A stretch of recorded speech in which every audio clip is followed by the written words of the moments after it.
Hello everyone, I am the storyteller and I am here to help you today. I know you use this video to fall asleep, so before that, like the video and subscribe to the channel. Also, where are you from and what time are you watching? Now get comfortable and relax. The night air felt heavier than usual, as if the entire world were pressing down on me. A single porch light illuminated the wooden boards in front of my house, casting distorted shadows across the yard. Even from inside, I could sense a presence, something just beyond the range of clear vision, waiting for me to let my guard down. My pulse throbbed in my ears as I stared through the peephole, heart pounding a warning rhythm. For a fleeting moment, I considered not opening the door at all. But curiosity, or perhaps an unnamed dread, propelled me forward. And when I finally stepped onto the porch, the night felt more alive than it ever had, crackling with an oppressive energy I couldn't quite explain. I live in a modest house nestled in a calm suburban neighborhood. There's a small strip of lawn and some hedges that border the property, all fairly typical. However, I've always been particularly fond of my wooden front porch. The boards have a certain creak to them that I found oddly comforting. At least that was before the night everything changed. I never questioned my sense of security here. Nothing about this neighborhood had ever made me feel unsafe. But the first time I heard those slow, deliberate footsteps creaking across my porch in the middle of the night, every bit of comfort vanished. I remember jolting awake, uncertain of the hour. The house was cloaked in darkness, save for a faint glow from the streetlights slipping through the blinds. My heart pounded wildly before my brain could even register the reason. Then I heard it again. A soft, measured tread on the wooden boards just outside my door. I froze. My breath caught in my throat, and I could practically taste the adrenaline coursing through my veins. Who would be out there at that time of night? I held my breath, straining to pick up any additional clues, a voice perhaps, or some indication of who or what was standing on my porch. When the sound stopped abruptly, I forced myself to get up. My hands trembled as I flicked on the lamp by the living room couch. I halfway expected to see a silhouette in the window, but there was only my own reflection staring back, looking pale and shaken. Gathering what little courage remained in me, I tiptoed to the door and peered through the peephole. Nothing. No figure, no movement. Just a lingering sense that someone or something was still there. My muscles twitched with the impulse to fling the door open, but a sudden chill ran through me. Despite the fear, I needed to confirm what was going on. So I twisted the lock and pulled the door wide. Empty night. Cool air rushed past me. The porch light flickered, casting uncertain shadows across the yard. My eyes scanned the darkness, and I felt a growing knot in my stomach when my gaze caught a vague shape out near the sidewalk. It wasn't a person standing in any normal sense. Rather, it looked like a tall, shadowy outline that seemed to be looking directly at me. The distance and poor lighting made it impossible to see the face, but the figure's posture exuded an unsettling stillness. I reached for the light switch to illuminate the walkway, but by the time the stronger light came on, the figure was gone. Only the bushes swayed slightly, though there was no breeze whatsoever. That was the beginning. The next day, I told a friend over the phone about the incident, using a forced laugh to mask my lingering unease. I said that maybe it was just some random passerby or possibly a trick of my half-awake imagination. Yet, deep inside, I knew it hadn't been my imagination. Something was out there, aware of me, and I felt watched. Over the following nights, my sleep turned fitful. Every squeak of the old wooden boards filled me with prickling dread. Several times I shot out of bed, certain I had heard steps on the porch again. But when I'd investigate, porch light in hand, I found nothing but the emptiness of my own front yard. The only constant was that same oppressive hush in the air, as though the world around me was holding its breath. Days passed without any repeat appearance of that figure by the sidewalk, and a small part of me began to hope that whatever I'd seen, or thought I'd seen, had moved on. But about a week later, I was jolted out of my uneasy sleep by a different sound, something like claws or nails scraping against the wood. My entire body seized up with terror. My mouth went instantly dry. I fumbled for the flashlight on my nightstand, knocking it over as I tried to steady my trembling hand. When I managed to switch it on, a narrow beam cut through the darkness of my bedroom. My breath sounded impossibly loud in the silence. I crept to the door and hesitated. That scratching noise, which had been so clear moments earlier, was gone now. Gathering every ounce of courage I could muster, I opened the door to confront whatever was out there. Again, the scene looked deceptively normal. The boards didn't appear damaged, nor did I see any creature or intruder lurking about. But the air felt wrong, thick, suffocating. I recalled that old trope from stories, where the protagonist feels eyes upon them. It might sound cliché, but in that moment, it was the only way to describe it. I could swear I was being observed from some hidden vantage point. My mind conjured images of that shadowy figure behind the hedges, crouched and waiting. The next morning, determined to shake my growing paranoia, I walked around the yard to look for footprints. When I say footprints, I mean anything. A shoe impression, an animal track, something to let me label this terror as either human or beast. And I did find something. Faint imprints leading from the sidewalk to the porch. They were strange, almost elongated, but not so distorted that I could immediately rule out a large boot. The tracks came up onto the porch, circled once near a support beam, and then simply vanished in the middle of the boards.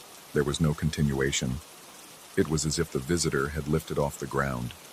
My stomach clenched at the thought. I told myself it must be a trick of the light or maybe an incomplete print, but deep down, I felt my rational explanations slipping away.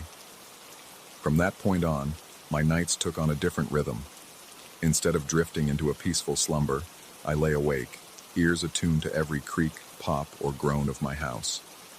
I started to notice that the hush outside was unnaturally still, the kind of silence that makes your skin crawl. I would sometimes get up and look through the blinds, scanning the yard for any movement. The light from the street lamp seemed to flicker more often now, or perhaps I was simply more aware of its every fluctuation. Shadows shifted, but always at the periphery of my vision, vanishing when I tried to focus on them. On one of those nights, I caught a glimpse of something near the bushes. The shape was low, as if crouching. My throat tightened, and I felt my heartbeat hammering against my ribs. Without even realizing it, I had a hand pressed to my chest, as if to calm the erratic thumping. I squinted, desperate for any detail, a limb, a face. But it was just a dark, irregular form, like a twisted branch or a hunched figure. The longer I stared, the more I felt its gaze upon me. My mind screamed for me to back away, turn off the lights, do anything other than stand there. But I couldn't move. A cold sweat gathered at my temples and my legs locked in place. It felt like hours before the shape pulled back into the shadows. Only then did the tension in my muscles release, leaving me shaking uncontrollably. By the time dawn arrived, I was exhausted, both physically and mentally. I began doubting my own sanity. I questioned whether these sightings were real, or if I was succumbing to some kind of stress-induced hallucination. Perhaps I was becoming unhealthily obsessed with a random intruder, but even that rationalization felt hollow, because deep down I knew there was something more. The footprints that ended abruptly, the scraping on the porch, the unnatural presence looming beyond the hedges. These weren't the actions of a mere trespasser. I tried to confide in a neighbor. I mentioned in a shaky tone that I'd been hearing odd noises at night. The neighbor offered a half-concerned, half-puzzled expression, then suggested that it might just be a raccoon.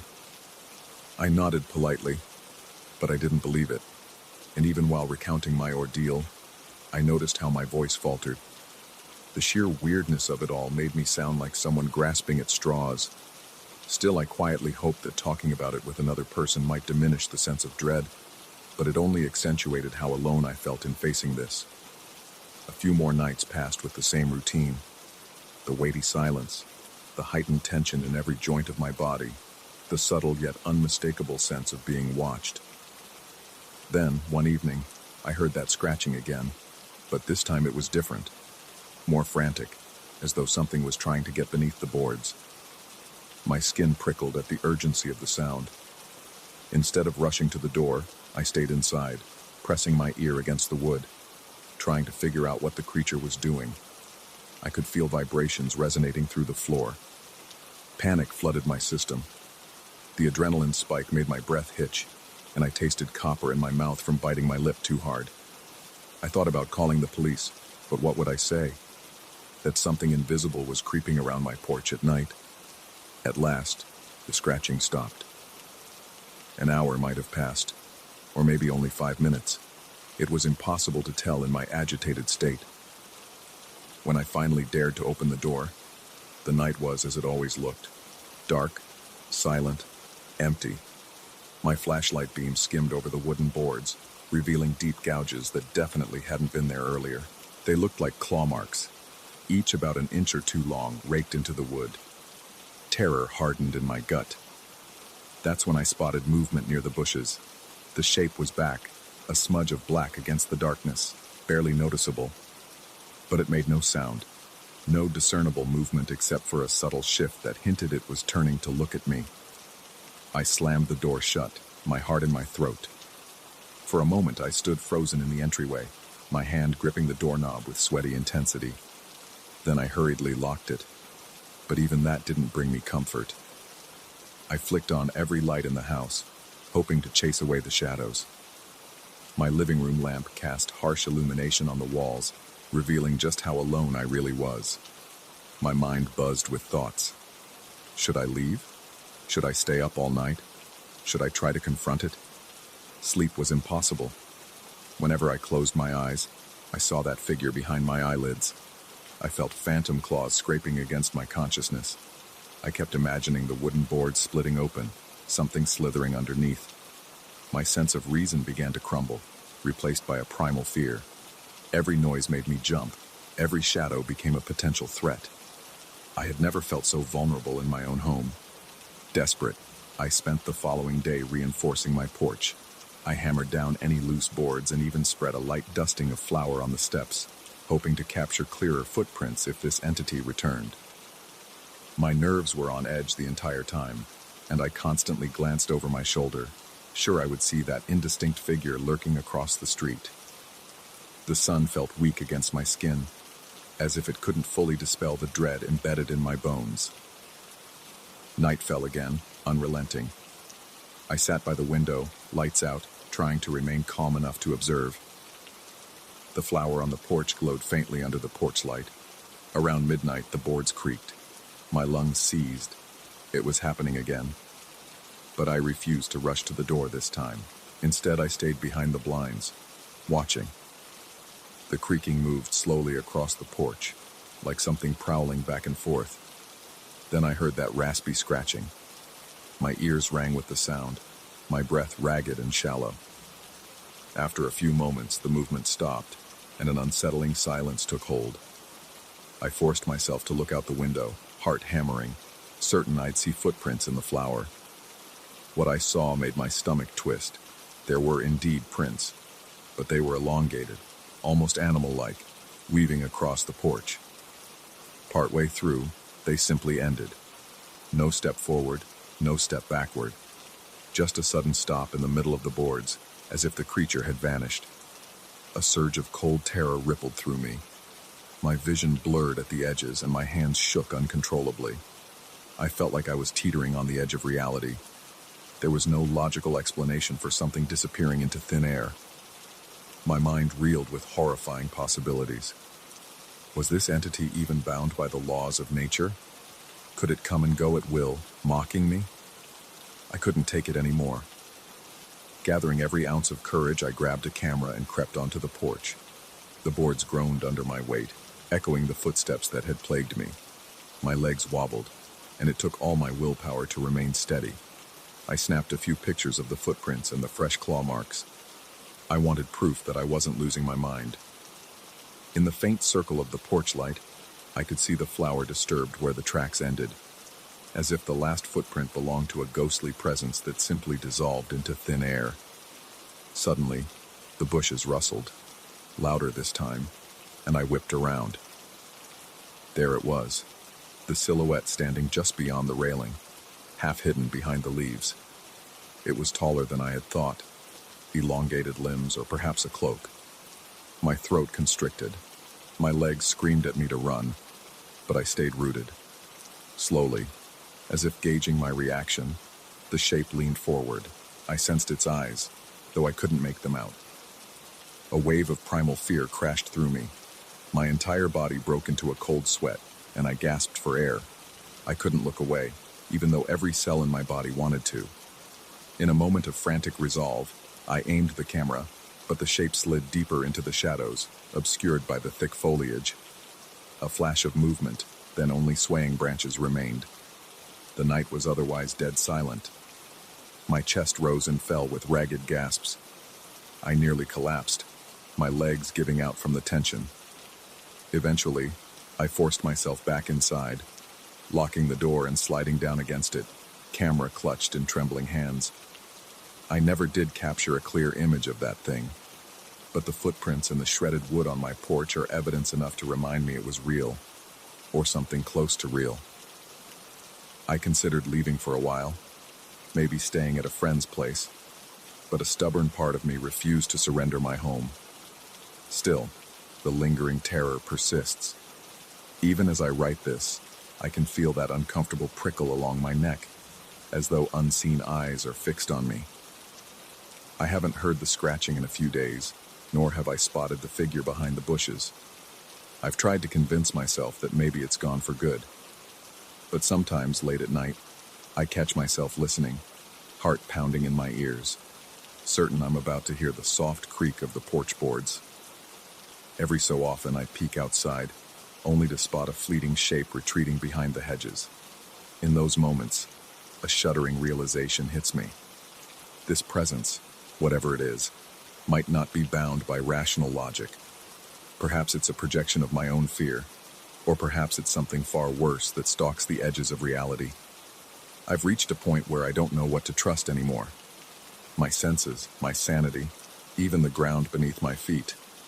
Yet a part of me refuses to fully give in. This house may not feel like the safe haven it once was, but it's mine.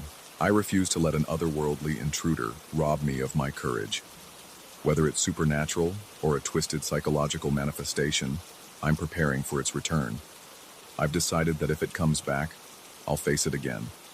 I have no idea if I stand a chance, or if confrontation will only make it stronger. All I know is that living in constant terror isn't living at all. So here I am, forcing myself to wait out each night, heart thundering in my chest, breath shallow.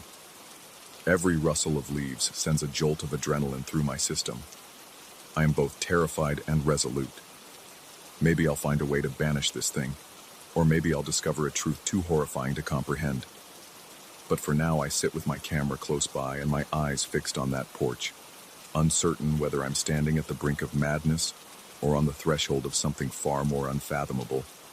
And in the midnight hush, I can swear I hear the faintest echo of footsteps, a haunting reminder that whatever lurks out there hasn't finished with me yet.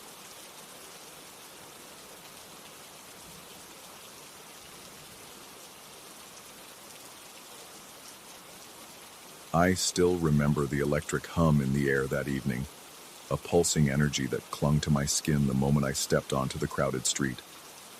Multicolored paper lanterns cast wavering lights on the pavement, and the distant thrum of festival music pounded against my temples. Even before I noticed anything strange, I felt a subtle tension in the atmosphere, as if the night itself were breathing shallowly, anticipating something. My heart thudded a little too hard for a simple celebration, and the smell of fried dough and spiced meats somehow intensified my nausea instead of tempting my appetite. Lights blinked erratically overhead, and every shadow seemed to expand beyond its natural boundary. Amidst the laughter and bustle, I felt a prickle on the back of my neck, as though someone's eyes were locked on me from afar. I tried to brush off the unease, convincing myself it was just an overactive imagination triggered by fatigue. But as I wove through the throngs of strangers, I caught a glimpse of a tall figure standing a few feet away, partially hidden behind a vendor stall.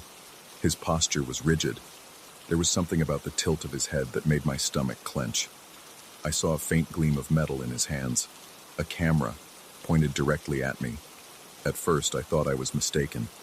Why would he be photographing me, of all people, at a busy night festival? But the lens was undoubtedly aimed in my direction. My heartbeat grew louder, and a film of sweat formed on my forehead. I glared at him, hoping to convey that I did not appreciate being his subject. Instead of reacting with a typical startled expression or backing off, he only smiled. It was a smile I cannot easily describe. His lips parted slightly, revealing teeth that seemed too straight and too luminous under the flickering lanterns. It was as if he were mocking me, daring me to confront him. I swallowed hard, pulse racing, and tried to lose myself in the crowd, pressing deeper into the throbbing sea of strangers. Yet, every time I glanced over my shoulder, he was there, always a few steps behind, camera in hand. Moments later, I paused near a stall, displaying a cascade of colored ribbons. My vision was overwhelmed by the swirling patterns, but I managed to catch another glimpse of him just beyond the fluttering silks. He raised the camera again, capturing another shot. My entire body tensed. My hands felt clammy, and the nape of my neck was slick with nervous perspiration. Why was he so intent on following me? I stepped sideways, hoping to blend with a group of festival goers who were admiring the crafts. But a quick glance to my right confirmed that he was still there. Though the music blared and countless bodies jostled past, I felt completely alone in that suffocating crowd. Desperate to calm myself, I took my phone out, deciding to snap a picture of him as proof of this bizarre harassment. My heart pounded in my ears. The camera app opened, but my hands trembled so violently that focusing on his figure was nearly impossible. When I tapped the shutter, the result came out blurry, as if my phone struggled to capture him in focus. Each attempt produced a smudge where his face should have been.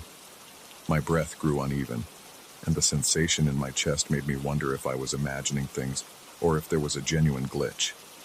Determined not to let fear paralyze me, I decided to stare him down again. I turned fully, intending to confront him from a distance. This time I noticed a curious distortion in the space around his head. It reminded me of a heat wave shimmering on hot asphalt, except it was happening at night, and it clung specifically to him. The intensity of his smile grew, and it looked even more unnatural.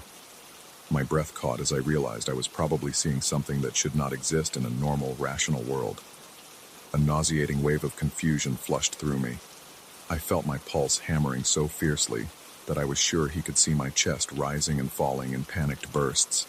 I heard a group of people nearby, and it sounded like they were chatting about some performance happening at the next block. A fleeting thought crossed my mind. Maybe I should join them, pretend to be part of their group, if only to escape his line of sight. I sidled closer to them, but the crowd shifted unpredictably. A swirl of confetti rained down from above as a parade of dancers passed through. Those bright, fluttering pieces of paper in the night sky felt wrong, as though they were mocking my unease. In the swirl and surge of bodies, I lost sight of the man for a moment. Relief swept over me, until I felt a distant prickle on my spine. He was still there, not gone, but merely repositioned. Every time I tried to confront him, he slipped into an alley or behind another stall. Each time I moved, that scalding wave of anxiety in my stomach grew. I was more aware of each breath, each bead of sweat sliding down my temples. My mouth was so dry that I could barely swallow. At one point, I heard the faint shutter click of his camera and turned just in time to see him lowering it, his eyes gleaming with the thrill of having taken another photograph. In the background, the hum of music and laughter seemed distant, almost dissonant, like a broken soundtrack over an unsettling film reel. I decided I had to put an end to this twisted game. Forcing my shaking legs to move, I marched straight in his direction. The crowd parted for a moment, granting me a clearer line of sight, and I accelerated. But, with each step forward, he seemed to drift away, as if the crowd swallowed him whenever I got too close. Shouts and cheers from the festival mingled with my ragged breathing. My chest felt tight, and a deep pressure weighed on me from all sides. It seemed impossible to corner him in the surge of dancing bodies and neon strobes. After several minutes of frantic pursuit, I spotted him standing under a dimly lit archway near the end of the street. The air was thick with smoke from nearby grills, and the smell of charred meat twisted my stomach. I approached, heart thumping so forcefully I could scarcely think straight. He didn't move. He merely waited, camera in hand, face partially obscured by the uncertain light. Adrenaline surged through my veins, and I stepped forward, raising my voice. Though I can barely recall what I said, it was something accusatory, demanding to know why he was following me, what he wanted from me. The response came in a whisper, more like a cold gust that prickled my skin. He told me, in that chilling voice, that I didn't belong here. The words cut through the chaos of the festival, sharp and invasive. The immediate rush of dread that took hold of me was nearly physical, as though an icy hand clutched my heart. The temperature should have been sweltering, but his presence emanated a bitter chill that made my extremities tense. In that moment, my mind spun with 1,000 questions, none of which I could articulate properly. I stepped closer, teeth chattering despite the heat, and asked him what he meant. But a flicker of movement in the crowd momentarily blocked my view. When I looked back, the archway was empty. He had vanished. No lingering shadow, no echo of footsteps. My chest heaved with every breath, and my palms shook against my thighs. That chill remained, burrowing under my skin. Confusion and dread spread through me like poison, making it hard to think logically. I frantically scanned the sea of festival attendees, hoping to catch a glimpse of his unnerving smile, but all I saw were laughing faces, neon lights, and swirling confetti. Desperation gnawed at me. I forced my way through clusters of strangers, peering over shoulders and craning my neck in every direction. Fear throbbed against the inside of my skull. My surroundings seemed off-kilter, as if the entire festival had taken on a subtly twisted shape. The lighting flickered unpredictably, casting elongated shadows that danced on the ground. Distant music once again felt jarring and malevolent, a pulse beating in disharmony with my own rapid heartbeat. At times, I thought I caught a faint silhouette in my peripheral vision, a shape drifting between the stalls. Each time I spun to face it, I came up short, greeted only by startled strangers who seemed more concerned about my frenzied behavior than anything else. I tried to reason that maybe I was just losing my mind, seeing illusions born from my anxiety. Perhaps the distorted face in the photos was an artifact of my shaking hands or poor lighting. My mind, however, replayed the moment he whispered that I didn't belong, and that deep chill in his voice stayed with me. I recalled the way his face seemed to shimmer, resisting the camera's focus. No matter how much I tried to rationalize it, something sinister lurked behind those images and that haunting half-smile. A strange dizziness settled in. My breath turned ragged, and my thoughts spiraled into paranoia. I scanned every face in the crowd, convinced he might be lurking behind any of them. The entire festival felt drenched in menace. Colors appeared too bright, almost neon in intensity, stinging my retinas. I found myself stumbling against a table of souvenirs, knocking over a few trinkets. The vendor glared at me, but I couldn't even muster an apology. My heart was racing too fast. I had an overwhelming urge to flee, yet I was too terrified to leave without answers. At one point, I sought refuge near an old fountain decorated with festival ribbons. The water trickled in a slow, hypnotic rhythm that did nothing to steady my nerves. I cupped my hands in the water, splashing my face in an attempt to ground myself. The sensation of cold liquid on my skin momentarily cleared my head. Gathering courage, I glanced around, determined to spot him if he was still nearby. But everything seemed normal for a fleeting second. Groups of friends laughing, vendors calling out to potential customers, and couples dancing to distant music. My racing pulse told me otherwise. Then in a flash, I glimpsed him across the fountain. He was partially obscured by a tattered banner advertising some local attraction. My entire body locked up. He lifted his camera slowly, almost ceremoniously, and pressed the shutter. This time I saw the bright burst of the flash. In that burst, his face wavered, like a reflection in disturbed water, refusing to take solid form. When the flash ended, he was gone again, vanished into the clamor as though he had never existed. My head pounded, and a tremor ran down my spine. I found myself panting as if I had just sprinted for miles. That was when I accepted I might be entangled in something far beyond rational comprehension. My legs felt unsteady, and I staggered, leaning against the fountain's edge. I had an urge to talk to anyone, to share this horrifying experience, but I doubted anyone would believe me. There was no evidence except a string of useless photos that refused to show his face. My mind pulsed with the memory of his words. "You do not belong here." The statement reverberated within me like a warning, or perhaps a declaration of something unspeakably bleak. Summoning what remained of my courage, I forced myself to walk toward the heart of the festival again, each step a monumental effort. The possibility that I would see him once more twisted my stomach, yet an equal dread filled me at the idea of never knowing what he truly was. Everywhere I looked, I saw glimpses of his silhouette, or heard the phantom clicking of his camera shutter. I began to question my own sanity, half expecting the street to warp under my feet, or the lantern lights to blink out in unison. I pushed through the crowd, passing a swirl of confetti and neon lights that flickered overhead like an unsettling omen. Sweat drenched my shirt. My pulse hammered relentlessly, and my breath was so shallow that my chest began to ache. The festival's noise pressed in, suffocating me with its unnatural cheer. At times, the shadows stretched unnaturally, as though reaching out to ensnare me. My mind reeled with the conviction that I could never again see a festival the same way. Despite my mounting terror, an unexpected determination took root. If I truly did not belong there, I wanted to find out why. I peered into every side street and alley, searching for any last trace of him. But the more I looked, the more I realized the night was slipping away, and with it, the faint chance of confronting him again. The tension in the air gradually receded, replaced by an aching emptiness. The absence of that haunting presence felt, in its own way, like an even crueler torment, an unresolved horror, an open wound with no closure. Eventually, I found myself at the edge of the festival, where the lights were dimmer and the crowds thinned out. The music had faded into a distant echo. My heart was still pounding, and every nerve in my body remained on high alert. But he did not appear again. The final remnants of the celebration carried on behind me, seeming oblivious to the terror that had stalked me all night.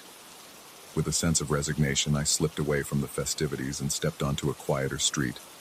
My legs felt wobbly, and the air tasted stale in my mouth. My thoughts raced. Had the man been a ghost, a trick of my overwrought mind, or something far more alien? No matter how I turned the questions over in my head, I couldn't reconcile them with any normal explanation. I remembered the icy grip of his hand and the blurred face in the photographs. I could still feel his cold breath near my ear when he spoke those words. Even with him gone, the chill lingered in my bones.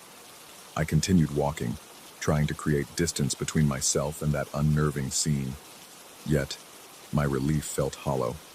My skin prickled with the lingering certainty that his gaze might still be following me, intangible, yet potent. By the time I reached my car, my breathing was somewhat steadier, but my throat remained tight and parched. I climbed into the driver's seat and locked the doors immediately, my fingers trembling on the ignition. It was as though I expected him to materialize beside me at any moment. As I drove away, the city lights flickered in the rearview mirror. The festival was still visible in the distance, a swirl of artificial brightness. My shoulders ached from tension, and my mind spun with the memory of his final declaration. No part of me felt victorious. All I carried was a lingering dread that pulsed beneath my skin like a latent infection. I wondered if I truly did not belong, if I was somehow an intruder in a place that tolerated my presence, only until he arrived to shatter the illusion of safety.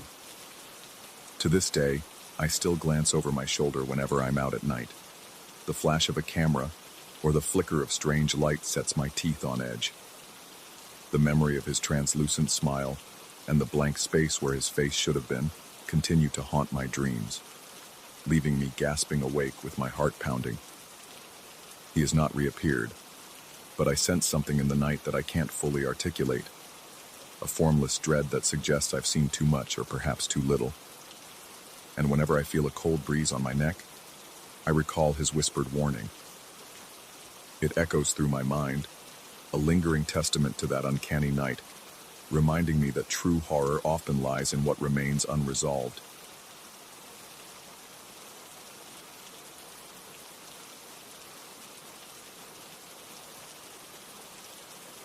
I woke up one evening with my heart already hammering, as if some silent alarm had pulled me from sleep. The room felt colder than usual, my breath catching in my throat as I exhaled little wisps of condensation. I remember sitting up, feeling my shirt cling to my skin with cold sweat. Every inch of my body was tense. Something was off, and even in that dark, half-awake state, I could sense I wasn't entirely alone. That was the first true sign that my old college roommate's reappearance was anything but ordinary. And looking back, it was the moment that marked the beginning of a suffocating horror I never imagined I'd face in my own home. I'm 27, living with my best friend Todd, in a small suburban house on the outskirts of the city. The place has always been peaceful. At least it used to be. There's a tree-lined street out front, just enough yard space for a grill and some lawn chairs, and windows that let in plenty of sunlight, when the blinds are open anyway. After everything that happened, I'm not so sure I can even enjoy sunlight the same way again. I recall the day I got that unexpected message from Drew, my ex-roommate from college, who I never particularly liked. We were assigned to share a dorm room during my freshman year. I tolerated him more than anything else, and as soon as the semester ended, we went our separate ways. For nearly half a decade, I heard nothing about him. Then he suddenly reached out, claiming he lived nearby. He insisted he wanted to visit to catch up and reminisce about the good old days. The message was short and bland, yet it carried a strange, heavy aura, something intangible that made my gut twist. I tried to brush it off as nerves or leftover annoyance from our history together, but deep down, I sensed that reconnecting with him would lead to trouble. I let Todd know that a person from my past was dropping by. Todd was indifferent. He said I should do what I needed to do, but teased me about how edgy I'd become. He even commented that I looked like I'd been losing sleep, that maybe meeting an old friend could do me good. But it wasn't friendship driving Drew. I felt more like he was drawn to me, drawn to something in my life. When Drew showed up at my doorstep for the first time, I found myself sweating uncontrollably. My palms were clammy, and my mouth went dry. I could see him through the small window in the door. He looked almost the same as he did back in college. Thin, slightly hunched. A typical figure you wouldn't give a second glance on a crowded street. But he felt different.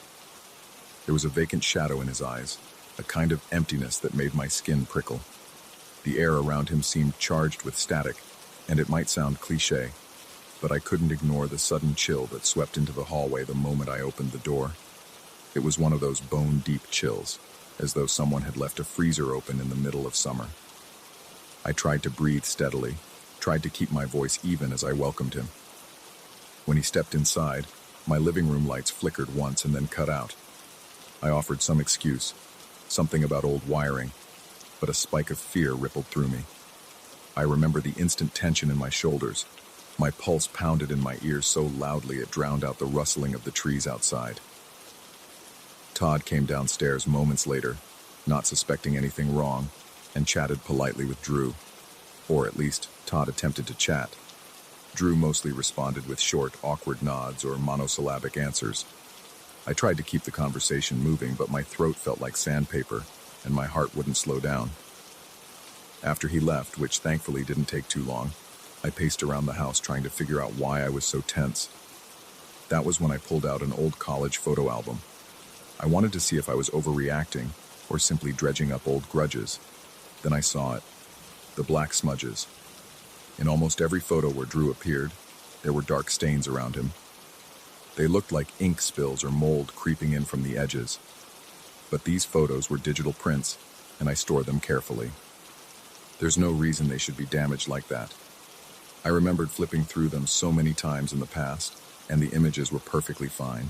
Now, it was as if an unsettling shadow had bled through the paper wherever he stood. I showed Todd a couple of pictures the next day, saying there was some weird discoloration. He dismissed it as age or cheap ink, but admitted it was strange how the blotches formed little tendrils around Drew's figure. He wondered if something in the printing process had reacted to the chemicals. Still, seeing those dark stains made my stomach lurch. In the week that followed, Drew found excuses to stop by more frequently. He would show up unannounced, sometimes in the early evening or right after dusk, always wearing the same unblinking gaze. He mentioned that he lived close by, which felt odd because the neighborhood is small, and I'm usually aware of new residents. Every time he arrived, a door somewhere in the house would slam shut on its own. Sometimes it was the front door, sometimes a closet, sometimes the door to the basement. The first couple of times Todd and I blamed the wind or a draft, but the doors that banged didn't even face open windows or vents. Meanwhile, the lights in my bedroom began to flicker and burn out more frequently. Bulbs I'd replaced days before would die with a soft pop, leaving me in the dark, heart pounding. My nights became restless. I kept dreaming about Drew's face, looming in the corner of my vision. In the dream, a thick shadow always stretched out behind him, twitching like a living thing. I'd wake up drenched in sweat, my heart racing so hard I thought I might black out. And each morning, I'd think of ways to avoid letting him in if he stopped by. Yet every single evening, I found myself opening the door, feeling that terrible chill crawl up my spine as I tried to smile and act calm.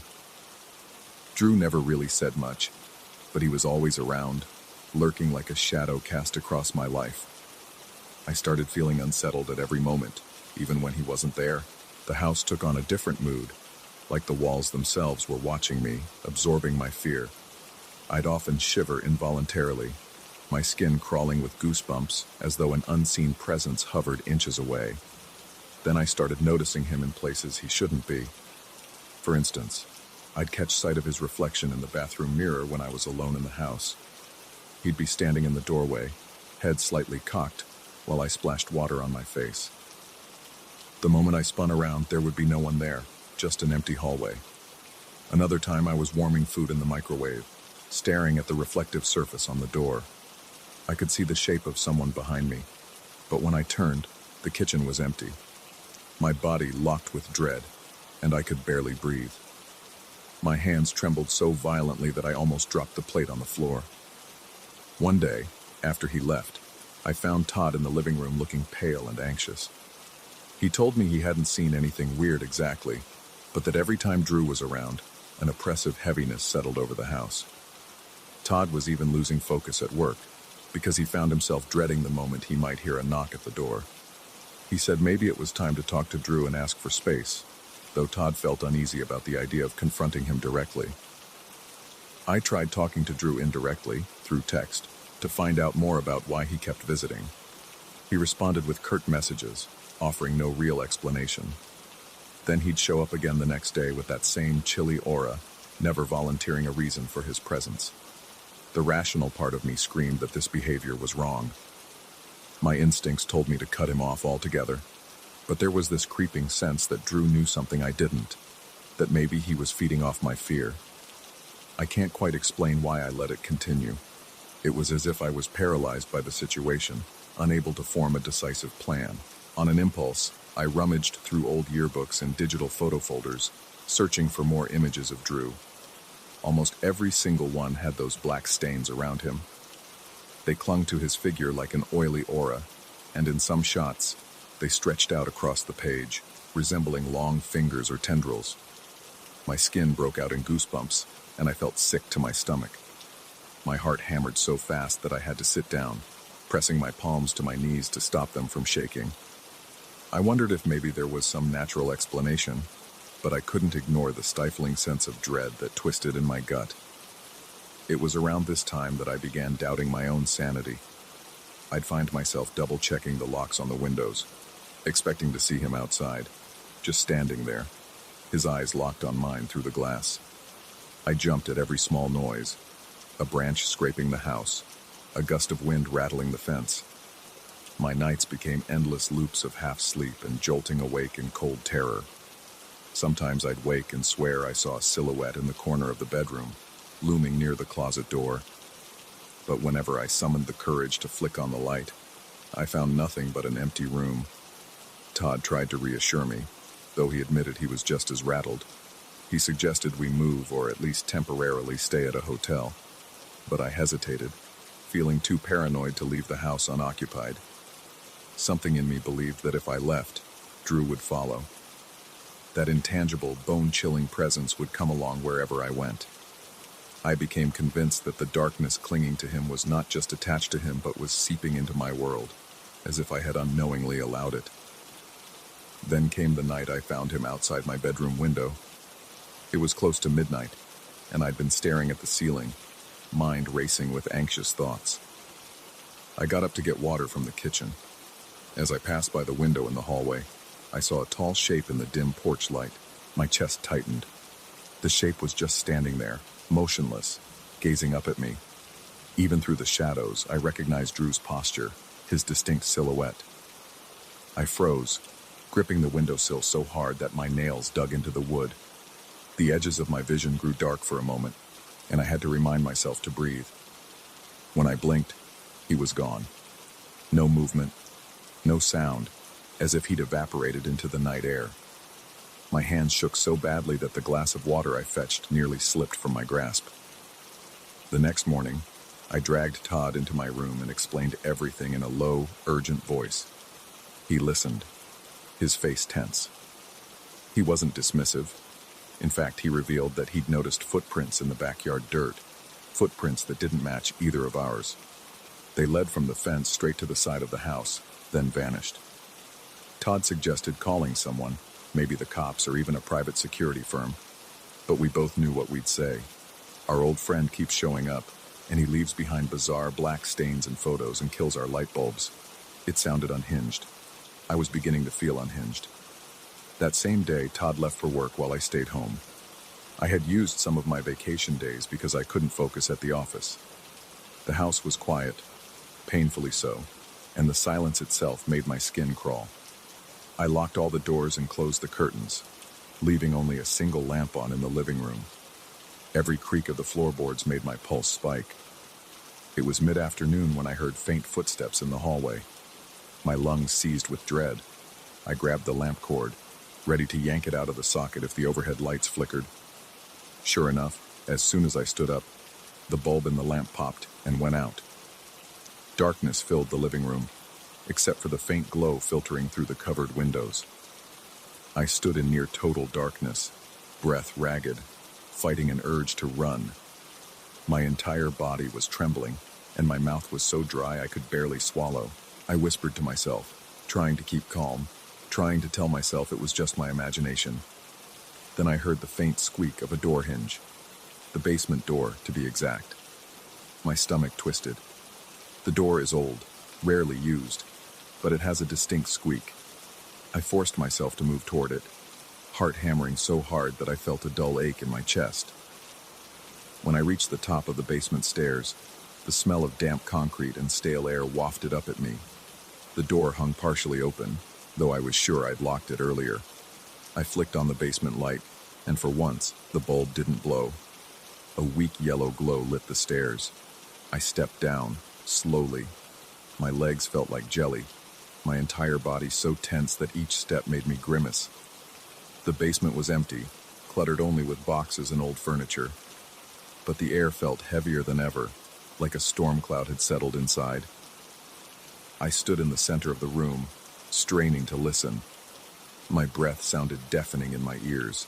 Then, without warning, the light above me flickered a few times, casting odd shadows on the concrete walls. My shadow stretched out unnaturally, and for a split second, it looked like another figure was standing behind me. My blood went cold. I spun around but saw nothing. Still, I couldn't shake the sensation that something had brushed against my shoulder. My skin tingled where I felt the slight contact. I fled back upstairs, slamming the basement door shut behind me and locking it twice. My heart felt close to bursting out of my chest.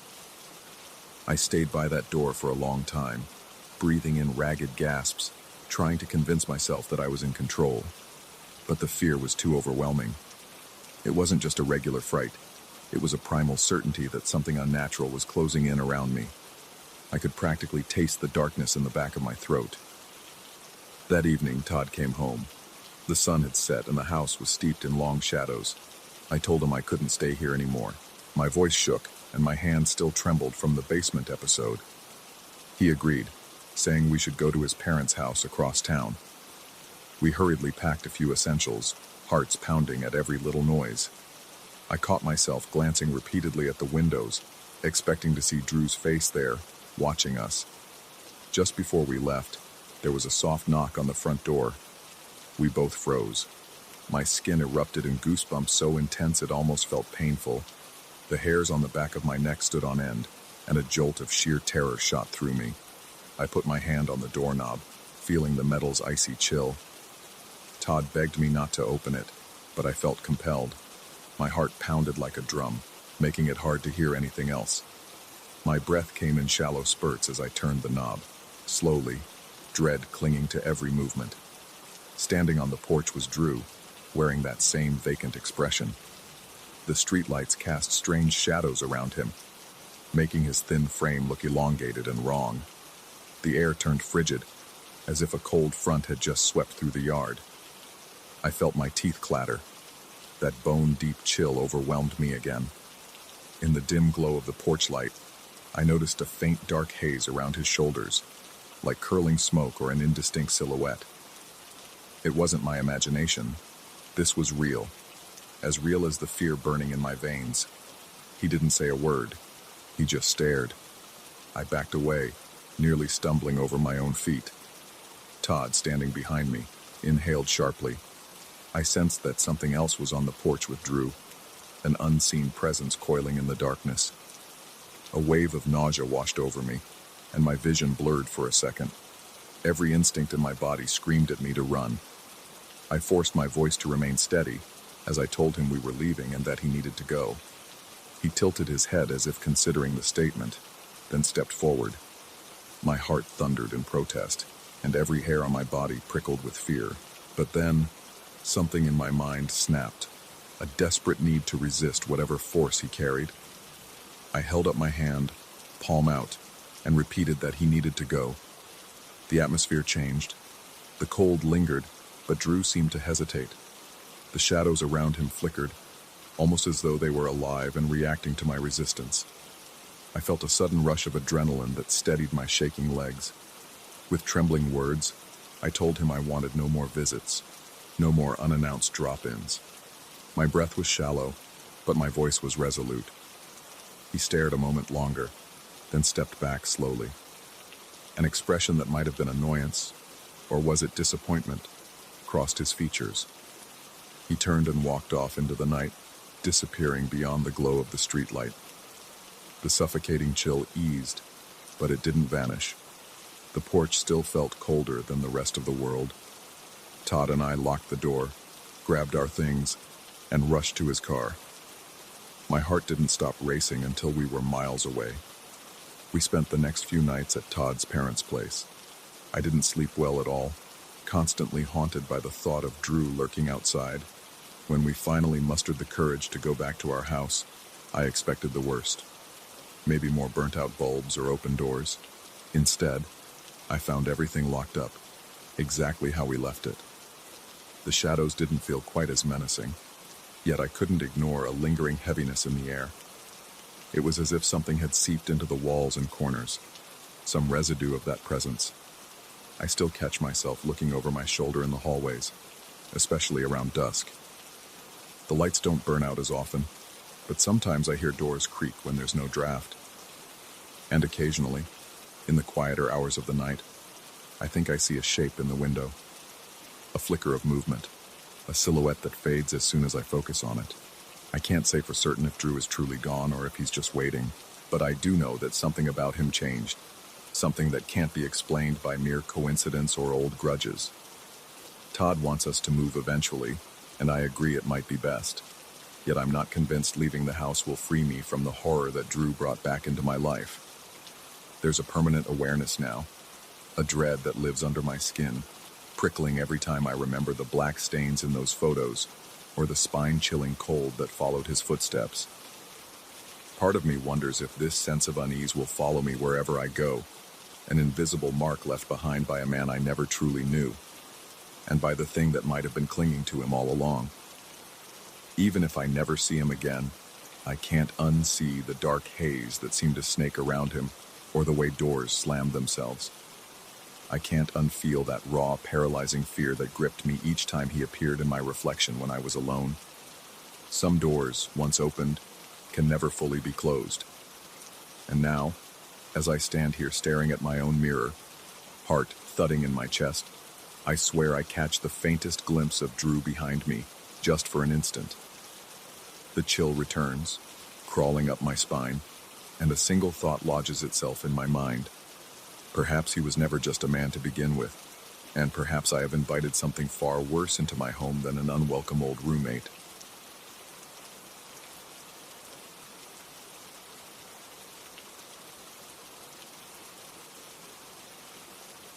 The moment I first set foot in that basement apartment, something felt wrong. The air was too still, the shadows along the hallway were too elongated, and every creak of the floorboards overhead gave me a quiet sense of dread I couldn't quite place. I remember standing at the threshold, feeling as though I had crossed into a space not meant for me, like I was intruding on something old and watchful. But I told myself I was being paranoid. The price was right, and the landlord had assured me the space had been recently renovated. It was just an old house with a bit of character, or so I tried to convince myself. In hindsight, I realize I should have paid more attention to the subtle warnings. That creeping cold in the pit of my stomach might have saved me from nights of restless fear and that final moment of indescribable horror. I moved in on a cloudy afternoon, my breath catching in my throat every time I looked at the battered wooden steps leading from the main floor down to the basement.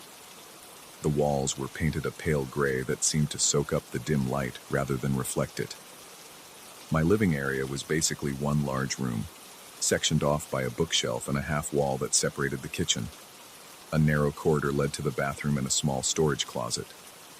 It was an odd layout, supposedly the result of a hasty renovation by the previous owner. Almost immediately, little things started to put me on edge. The first night, as I was unpacking boxes and stacking books, I heard a gentle shuffling outside my door, a faint swish of fabric against the walls. I froze in place, heart pounding, and listened for a full minute, but it stopped as soon as I held my breath to concentrate. I told myself it was nothing more than my imagination combined with the groans and sighs of an old building settling at night. A couple of days later, I caught a whiff of something stale and musty, like damp earth mixed with dusty cloth, drifting through the corridor. I assumed the smell was seeping in from some hidden corner of the house. After all, older buildings often had that musty odor. Still, I found myself constantly checking the corners of my basement apartment, certain I would find evidence of mold or water damage. But there was nothing. The walls were dry, the floor was solid. Yet sometimes, especially late at night, I could swear the smell would intensify, as if something was drawing closer. I tried to go about my routines, preparing simple meals, tidying up, and keeping my mind occupied. But every so often I would feel the hair on the back of my neck stand on end, the unmistakable sensation of being watched by someone I couldn't see. My muscles would tense, and my heart would accelerate. Then I would force myself to exhale, look around, and realize I was, at least visually, completely alone. That uneasy feeling, however, never fully vanished. If anything, it built up over time, like a slow crescendo of dread in the back of my mind. The landlord occasionally passed through the house during the day, checking the heating system, or making sure the old pipes weren't leaking. One afternoon, he casually mentioned that the house had belonged to a family of collectors long ago. He spoke about it briefly, as if it was just a bit of trivia. The former residents had traveled widely, amassing peculiar artifacts that apparently cluttered every corner of the property. He said he had heard rumors that certain pieces had been hidden in walls or under floorboards. I recall feeling a wave of unease roll over me at the thought of living atop who knows what kind of hidden trinkets or curios. The idea of stumbling upon some relic gave me chills, though I tried to shrug it off as an overactive imagination.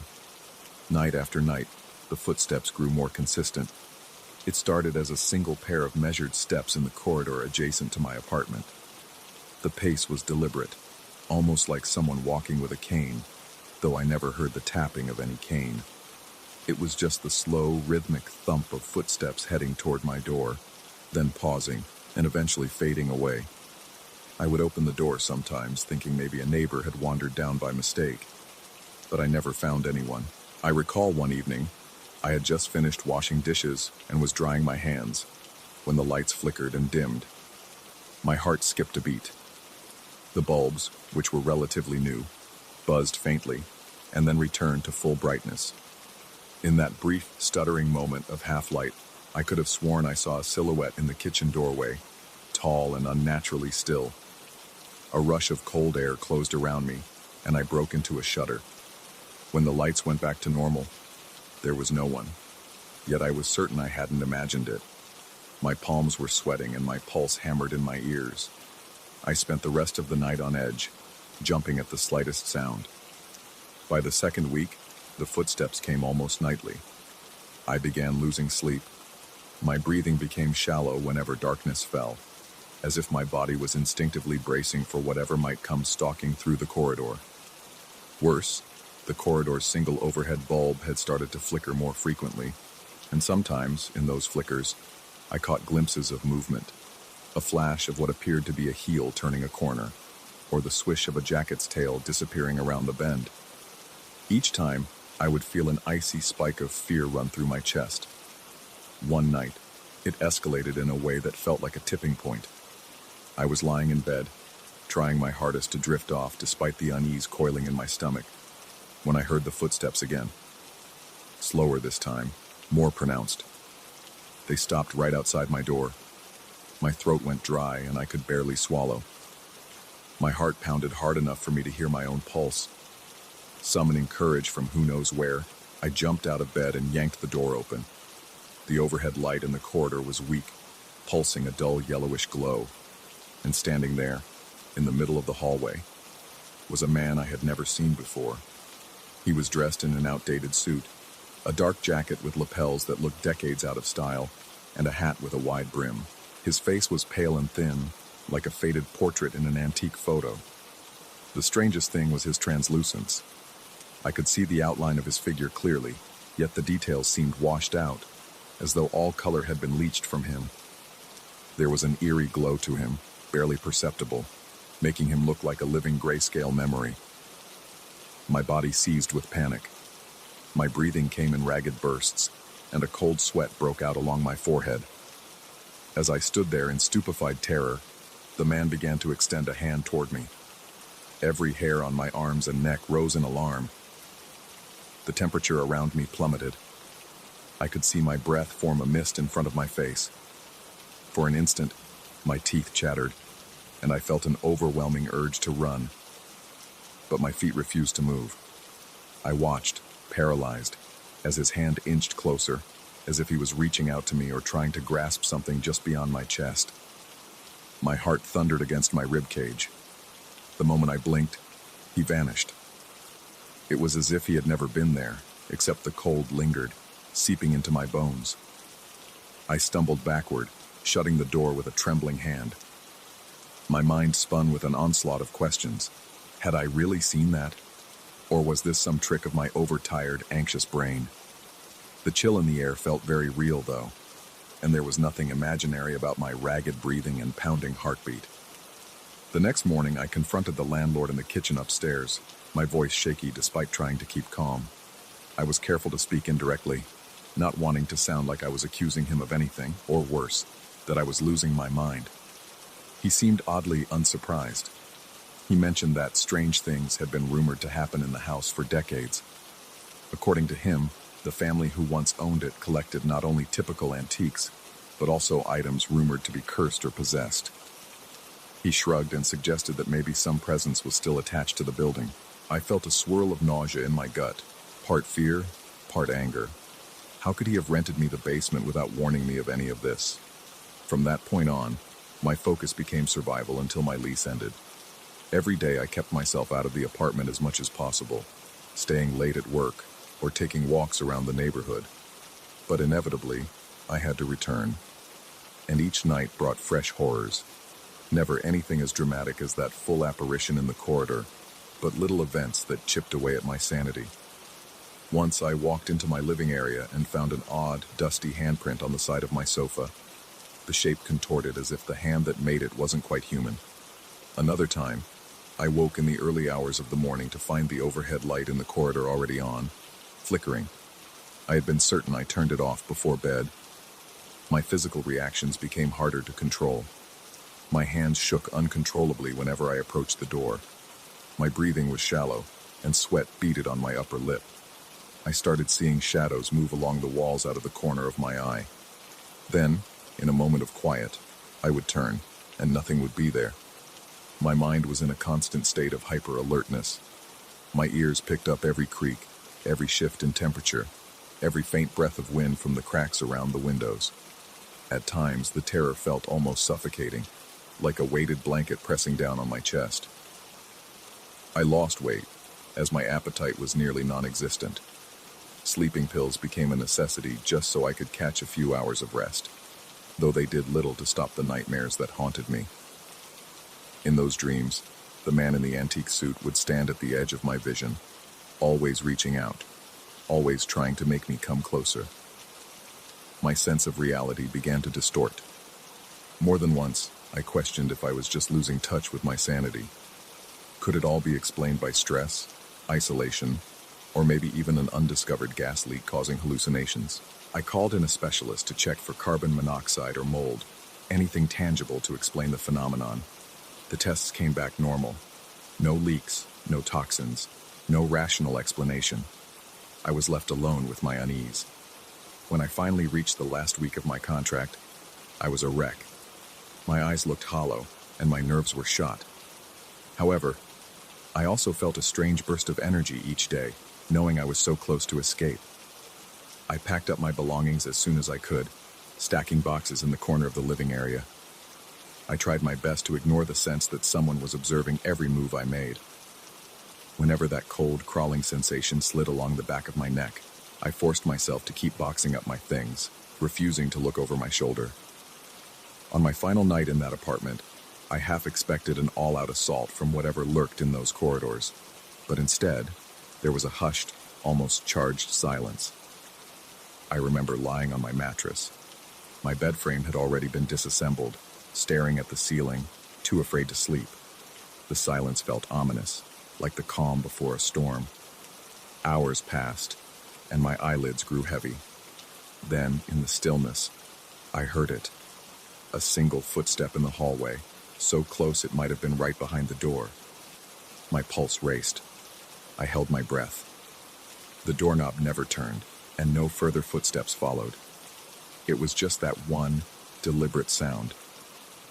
When morning light finally crept in through the small windows near the ceiling of the basement, I sprang out of bed with a determination fueled by dread. The landlord stopped by to ask when I'd be handing over the keys.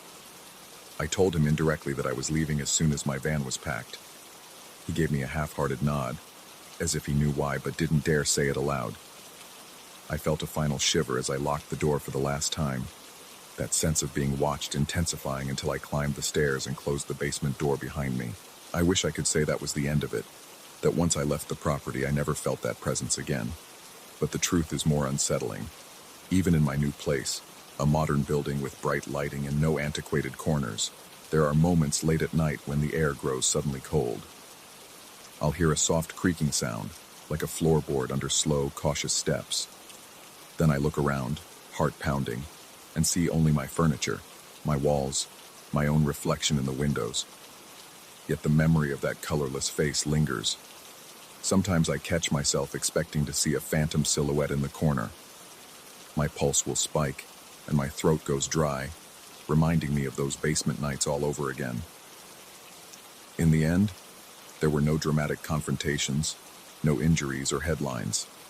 The true horror was in the slow, gnawing dread that took hold of me during those weeks and never quite let go. I escaped the basement when my contract ended, but I carry the experience like a specter in my mind.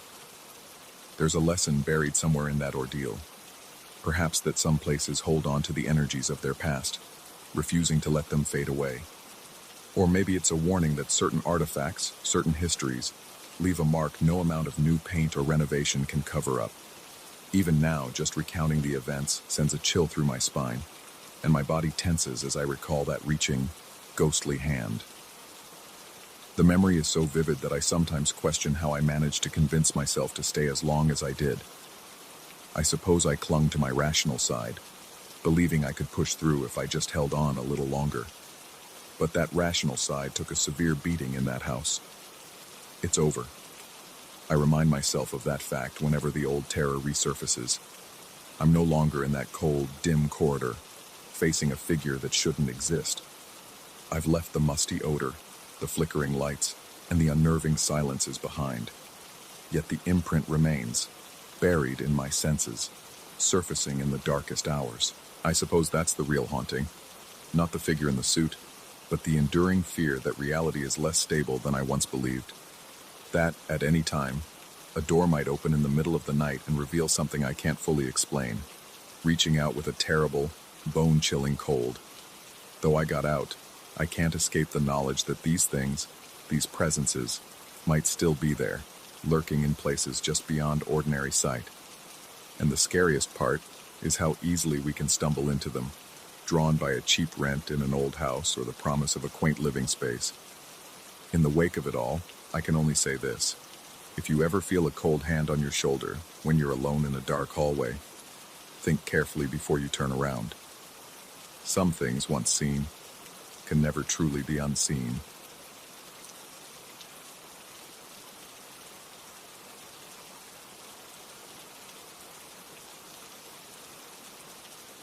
I remember the exact moment the atmosphere in that old inn shifted. 1 second, the corridor outside my room was still and silent. The next, a sudden gust of cold air carried the faint sound of something heavy scraping against wood. My heart lurched at the noise, and every hair on my arm stood on end. That was how it always seemed to start. A subtle disturbance in the silence, a chill that seemed to rise up from the floorboards, and the overwhelming sense that something was dreadfully wrong. I had arrived at the inn only a few days earlier, seeking a quiet place to stay while I looked into some property a few miles away. The building was old, a 2-story structure with a sagging roof, pale gray walls that might have once been white, and a walkway lined with chipped stones that led to an ornate wooden door. The owner had explained in a dry tone that the inn was over a century old, refurbished here and there. The moment I crossed the threshold, I noticed the stale smell of old carpets and dusty drapery, tinged with something vaguely medicinal, as though the place had once been used for more than just lodging. My room was on the 2nd floor, at the end of a narrow hallway that curved around the main staircase. The lights were few and far between, often flickering or simply too dim. It was always a challenge finding the right key at night when the only illumination came from a single yellow bulb in the ceiling. What caught my attention the very first evening was how cold the hallway was, particularly near the bathroom at the far end. Even when I asked the innkeeper if the heating was on, he only shrugged and said the building's insulation wasn't great, but insisted the rooms themselves stayed warm enough. I tried not to dwell on it, but each night I found myself becoming increasingly sensitive to that drop in temperature, as though the corridor itself was breathing an icy breath onto the back of my neck. On my second night, I was stirred awake around 2 a.m. by a loud slam. My heart instantly pounded against my rib cage, and my palms started sweating. For a moment, I wondered if there had been an accident on the stairs, or if someone had collapsed against a door. When I got up and gingerly opened my own door, I heard another bang echo from the far end of the corridor. It sounded like the bathroom door being forcefully closed. I tried to rationalize. It could be just the wind, or a draft from an open window. My breath came in quick bursts as I stepped into the hallway, barefoot on the freezing wooden floor. I approached the bathroom door and saw it was firmly shut. The corridor was eerily still again. The silence was somehow even more unsettling than the banging had been. The next morning, after a restless night, I told the owner about the noise. He gave me a dismissive glance, mumbled something about the old frames expanding and contracting in the cold, and changed the subject. His casual attitude didn't exactly reassure me, but I tried to convince myself he was right. Old buildings made strange noises. I tried to focus on my daytime tasks, but I kept recalling the distinct force behind that door slamming. It hadn't been gentle, like a draft. It was as though someone, or something, had thrown every ounce of strength into closing it. Another day passed without incident, although the atmosphere around the bathroom corridor still felt disturbingly cold. That night, the door started banging again. This time, I forced myself to stay in bed and not investigate. My heart hammered in my chest, and sweat trickled down my temple, even as the rest of me felt chilled to the bone. The floor creaked outside my room as if someone were shuffling past, and I held my breath, praying the footsteps would continue down the stairs or toward the main entrance. Instead, they stopped right in front of my door. I felt a sudden jolt of panic as I waited, motionless, for what might come next. Nothing happened. No knocks. No further steps. Just an oppressive silence that weighed on me until I could finally drift back into a fitful sleep. By the time the third night rolled around, I was exhausted and on edge. I told myself I'd investigate thoroughly, because living in that constant state of uncertainty was driving me mad. My logic was simple. If I could prove to myself it was merely a strong gust or some warped piece of wood, maybe I'd sleep better. It was nearing 1 a.m. when I heard the first loud thud resonate through the walls. I swallowed the lump in my throat, adrenaline already coursing through my veins. My hands were trembling, and my mouth felt parched as I left my room. The hallway was dimly lit by a single overhead light. The musty smell of the carpet seemed more pungent than usual, and my heart thudded so loudly I feared I might wake any other guests just by standing there. The bathroom door was closed when I approached. My breath was shallow, my chest tightening with every step I took. A sense of dread clung to me, as though something intangible wanted to push me back into my room. But I continued forward. I reached out and touched the doorknob. It was freezing. My fingers almost jerked away from the shock of the cold metal, but I managed to keep hold. Then, a sudden slam came from the other side, and the door rattled so violently, I felt its vibration travel up my arm. My breath caught in my throat, and I pulled my hand away, heart racing so fast I thought it might burst. The door settled for a moment, but I felt a heavy presence there, as though something was looming just behind the wood. In a moment of desperate resolve, I grabbed the doorknob again, this time determined to hold it fast. If it was the wind, I reasoned, I'd be able to feel the pressure shift. But the moment my grip tightened, a colossal force nearly yanked the knob out of my hand. The suddenness made me gasp, my entire body tensing as I fought to keep it steady. A horrifying growl, or perhaps a low, rasping hiss, emanated from within, and I could feel the vibrations of that unearthly sound course through my fingers. My blood went ice cold, my legs trembling so violently I had to brace myself against the wall with my free hand. Panic flooded my mind, urging me to let go, urging me to run back to my room, lock the door, and never leave again.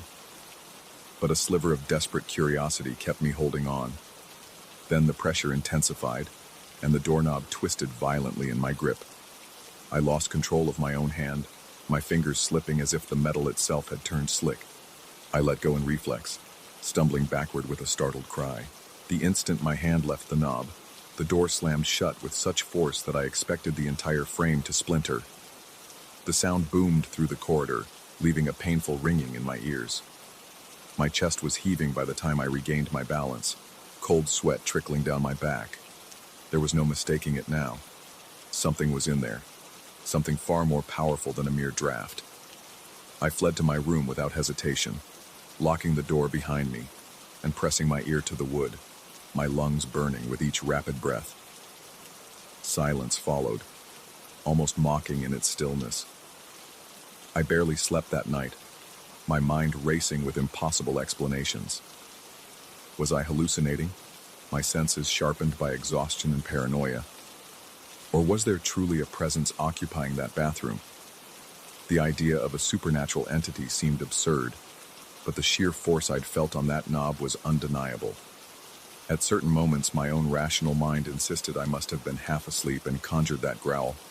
Yet my shaking limbs and the vivid recollection of that intense slam told a different story. The following morning, I resolved to check the bathroom. Perhaps I would discover some mechanical trick or see evidence of rotted wood letting in a draft. My gut churned as I approached, but the daylight that streamed through the corridor windows lent me a small measure of bravery. As I neared the door, I noticed deep grooves on the wood, long scratches that looked disturbingly like claw marks. I knelt down for a closer look, and sure enough, I saw 5 elongated channels carved into the surface, as though made by impossibly long fingers. The sight almost made me sick. My heart thundered so fiercely I felt lightheaded. This wasn't just the product of an old door warping in the cold. Something had left visible signs of violence right there on the wood. I walked away from the bathroom and headed downstairs, my mind in a haze of disbelief and terror. I tried hinting to the innkeeper that the corridor was far colder than anywhere else, that odd noises kept me awake, and that there were some alarming scratches on the bathroom door. He offered no more than a casual remark about how those marks had always been there, that guests had complained about them from time to time, and that he simply repainted the wood occasionally to keep them from looking too unsightly. The conversation left me with a profound sense of helplessness.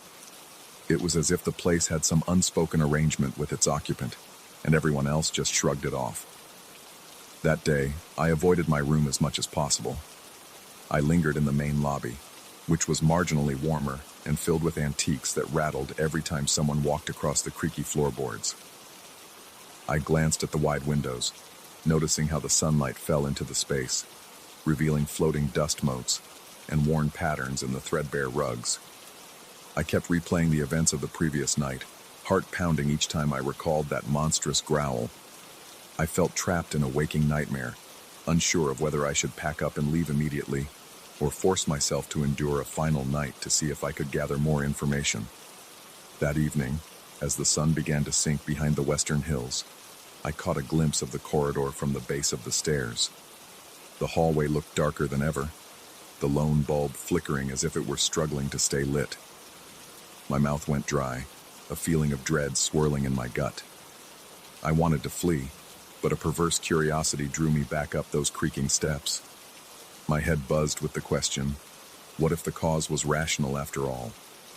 What if I had let superstition and fear twist an ordinary situation into a grotesque fantasy? Despite the swirling thoughts, my body was trembling by the time I stood in front of my door. I could see the bathroom door at the end of the corridor, partially ajar, and no lights were turned on inside. My chest tightened, and my palms felt clammy as I inserted my key into the lock. Once inside, I flicked on the overhead light and tried to compose myself. Every muscle in my body remained tense, as if expecting the door to slam at any second. Minutes stretched by, and nothing happened. Eventually, feeling too wired to sleep but too tired to think straight, I sat on the edge of the bed. The bedding felt suffocatingly warm, contrasting with the icy draft around the edges of the room. I noticed that same medicinal odor hovering near the door, stronger than before, making me dizzy. My breath became shallow, and my heart stuttered in my chest. Yet exhaustion won out for a moment, and I must have dozed off because I was jolted awake by a faint scratching noise. It was coming from the corridor, from somewhere near that bathroom. My heart drummed in my ears as I stood up. The scratching sound persisted, slow and deliberate, like nails scraping across wood. A wave of nausea rolled through me. I cracked open my door an inch, peering into the hallway. It was difficult to see anything in the weak light, but the sound was definitely originating near the bathroom. The corridor was freezing, the chill hitting me like a physical force. I strained my eyes, trying to catch a glimpse of any motion, but the hallway was empty, except for that half-open bathroom door. I felt compelled to step forward, as though being pulled by an invisible thread. My mind screamed at me to stop, to get out of that inn and never return. But my feet carried me onward. Each step seemed louder than thunder in the stillness, and with every creak of the floorboards, my heart leapt into my throat. When I reached the bathroom, I hesitated just inches from the threshold, that oppressive cold intensifying until my breaths came out in trembling gasps. I stared at the door, Those claw-like scratches looked even deeper now, and the doorknob was again turned slightly, as though someone's hand rested on the other side. My own hand quivered as I reached for it. I couldn't help imagining whatever was within might suddenly yank the door wide open and drag me inside. But before I could summon the courage to touch the knob, an overwhelming sense of danger overcame me, and I found myself stumbling backward. A paralyzing dread gripped my entire body. I tore my gaze away from the door and back down the corridor. My heart was pounding so violently, I wondered if it might give out. Each ragged breath felt like shards of ice cutting my throat. In a frenetic burst of fear, I spun and rushed into my room, slamming the door behind me. I secured every lock, then threw myself against the door, my heart nearly exploding with panic. My mind reeled with horrifying possibilities, but I knew I had to escape. That night I packed my things with shaking hands. Every shadow in the room seemed to coil and shift, as if the gloom itself possessed eyes. My vision swam with each flickering movement. I paced until the first rays of dawn cut through the tiny window. The moment I heard the distant voices of someone in the lobby, I grabbed my luggage and bolted from that room, refusing to glance at the bathroom or the corridor behind me. My footsteps echoed ominously on the staircase as I descended. I left my key at the front desk, not bothering with explanations. My mind was a relentless cacophony of pounding fear and half-formed thoughts. I might have mumbled something about an emergency to the owner, or perhaps I didn't say anything at all. I honestly can't remember. The important part was leaving that place before something worse happened. Stepping outside, I inhaled the cool morning air, feeling it fill my lungs with a sense of freedom. Yet, even as I closed the car door, an unsettling shiver coursed down my spine. I couldn't shake the feeling that whatever lurked behind that bathroom door had somehow latched onto me, trailing unseen in my wake. I still feel its cold presence whenever I think about the nights I spent in that inn. Sometimes, when a door in my own home creaks or slams unexpectedly, I'm seized by a flash of terror, expecting to see those jagged marks scarring the inside. It's a reminder that some places, and perhaps some forces, are best left alone. Although I escaped physically unscathed, that old corridor at the end of the second-floor landing remains etched in my nightmares. The memory of those claw-like scratches, the freezing doorknob, and that eerie growl return whenever the nights are too silent, and the air feels too still. Even now, I can't say with certainty what I encountered. All I know is that I've never been the same since, and something in that hallway might still be slamming doors, waiting for the next guest to question the difference between a draft and a nightmare in the dead of night.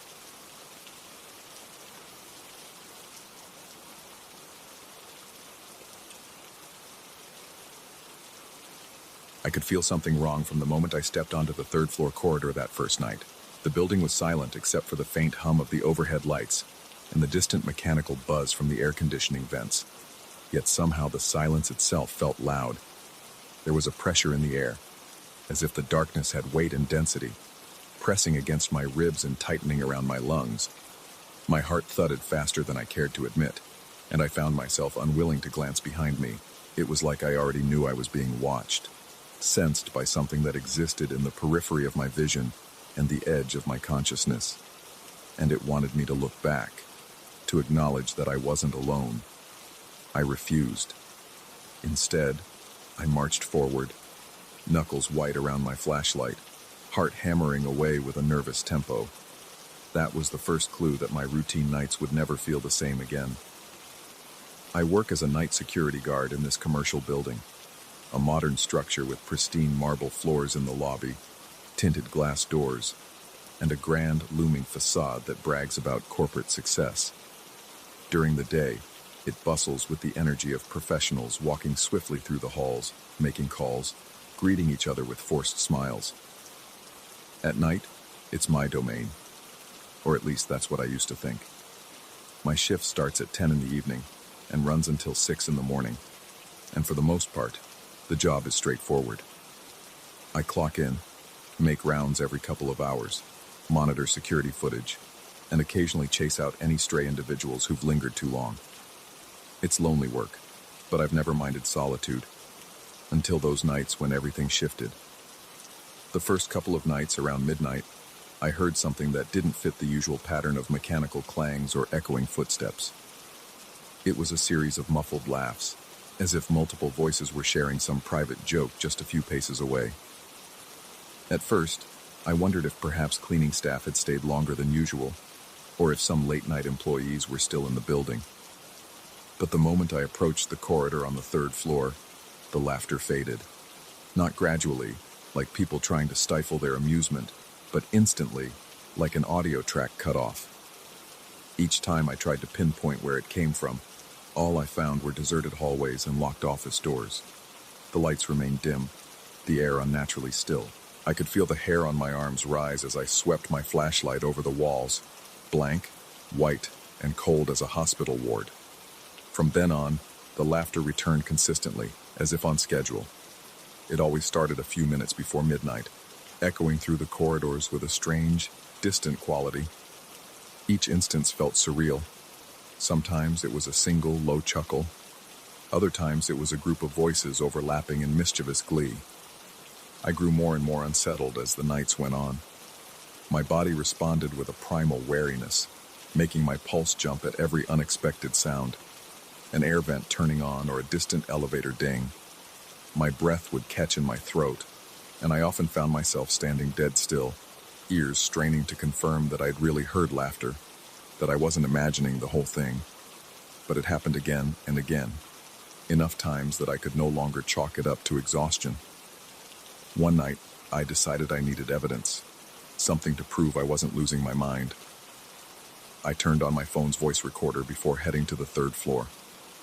I felt my fingers trembling around the device, slick with sweat even though the building's interior was climate-controlled. The corridor lights flickered at the far end, revealing a short stretch of gloom between islands of fluorescent glow. As I walked, the laughter started again, that same muffled quality, as if the walls themselves were trying to contain it.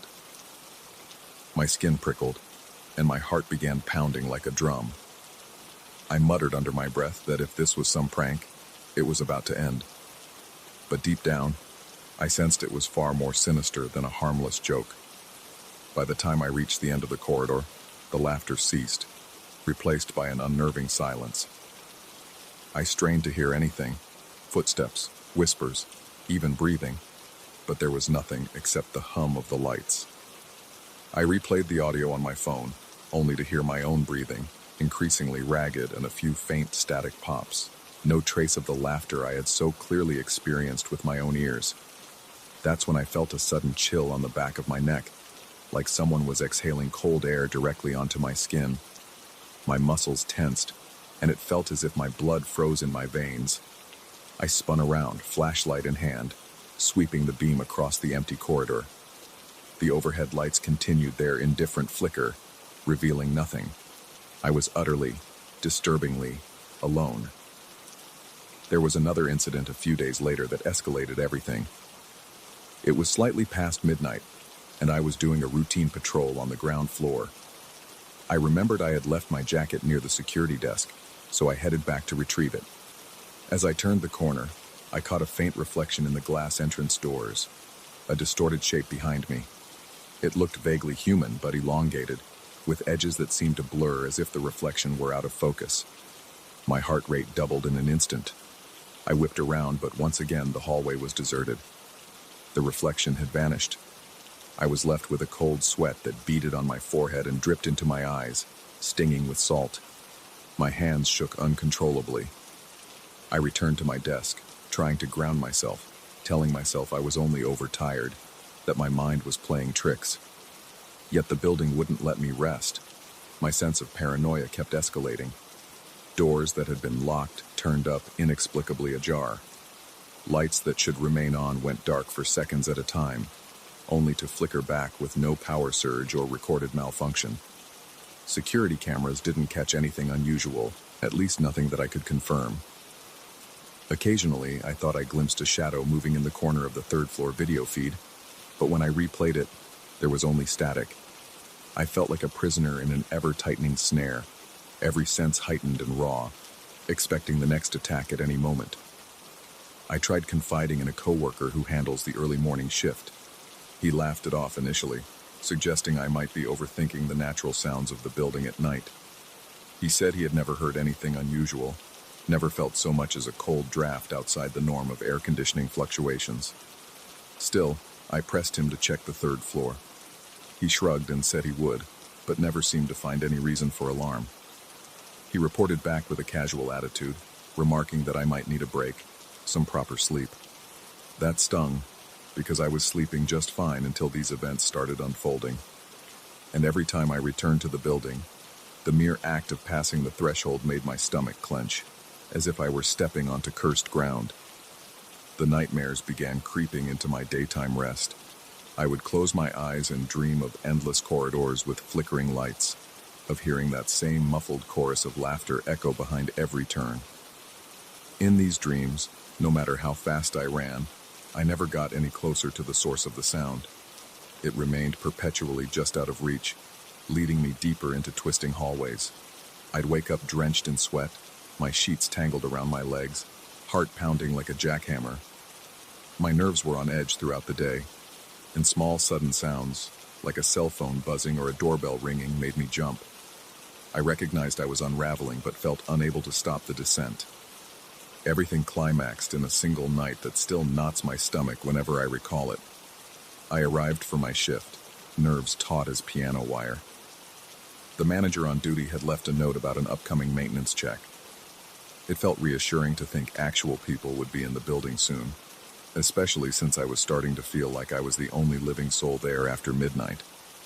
I found myself counting the minutes, looking forward to any sign of normal company. As the clock crept toward 12, I felt a sick anticipation coil in my gut. My breathing grew ragged and shallow, and my heart hammered as if it wanted to break free from my chest. Sure enough, at midnight, the laughter erupted. Multiple voices, echoing and bouncing off the walls. I felt my scalp tingle, and a wave of goosebumps spread over my arms. The sound wasn't faint this time. It was crisp, almost mocking. I could sense its direction, coming from the far end of the third-floor hallway. I told myself I had to confront it, had to prove this was a hallucination or a trick. My legs felt like lead as I took the stairs, the echo of my own footsteps sounding louder and more ominous than ever. By the time I reached the third floor, the corridor lights were oddly dim, as if the bulbs had lost half their power. Every step I took forward, the laughter receded deeper into the hallway, luring me onward. Eventually, I reached a section with burned-out lights. My flashlight became the only source of illumination, revealing dust particles spinning through the air. I felt that cold breath again, brushing against my ear. My body went rigid, breath caught in my throat. There was no one in sight, but I could hear soft whispering now, indecipherable words spoken in a low, rasping voice. My skin felt clammy, and the flashlight trembled in my grip. I forced myself to shine the beam in the direction of the whisper, and for a fleeting second, the light reflected off something in the corner, something that glimmered like a pair of eyes. Then the laughter stopped abruptly, replaced by silence so complete it pressed against my eardrums. I remember stepping back, every instinct screaming for me to run, but I couldn't. My feet refused to obey, as though the floor had melted around them. My stomach felt as if it had turned to acid. A faint scratch echoed against the walls, as though fingernails were dragging lightly along the surface just behind me. I whipped around, aiming the flashlight, finding nothing but bare wall. My breathing was so loud it roared in my ears. I noticed a slow, scraping sound coming from the ceiling. I angled the beam upward, expecting to see a rodent or a loose ceiling tile. The entire ceiling panel was pristine, yet the scratching persisted for another few seconds before stopping without explanation. I managed to tear myself away and sprint back to the stairwell, my heart racing so fiercely that I was sure I could collapse at any second. My lungs burned, my legs shook, and my mouth felt parched, as if I had swallowed dust. Once I reached the safety of the ground floor, I sank into the chair at the security desk, desperately trying to steady my trembling hands. My mind reeled. It was an all-consuming fear, a suffocating dread that seemed impossible to shake off. My shift ended in 2 hours, and I spent most of that time locked in the security room, eyes darting to the monitors every few seconds, certain I'd see something slithering across one of the corridors, but I never did. After that, I began avoiding the third floor entirely. If my rounds called for me to check it, I'd do so half-heartedly, standing only at the edge of the stairwell, shining a flashlight into the hallway for a cursory glance. Every time, my stomach lurched with the anticipation that I would see a distorted shape waiting for me, or hear that sinister laughter echoing along the walls. The mere idea of stepping foot in that corridor again made my heart pound painfully against my ribs.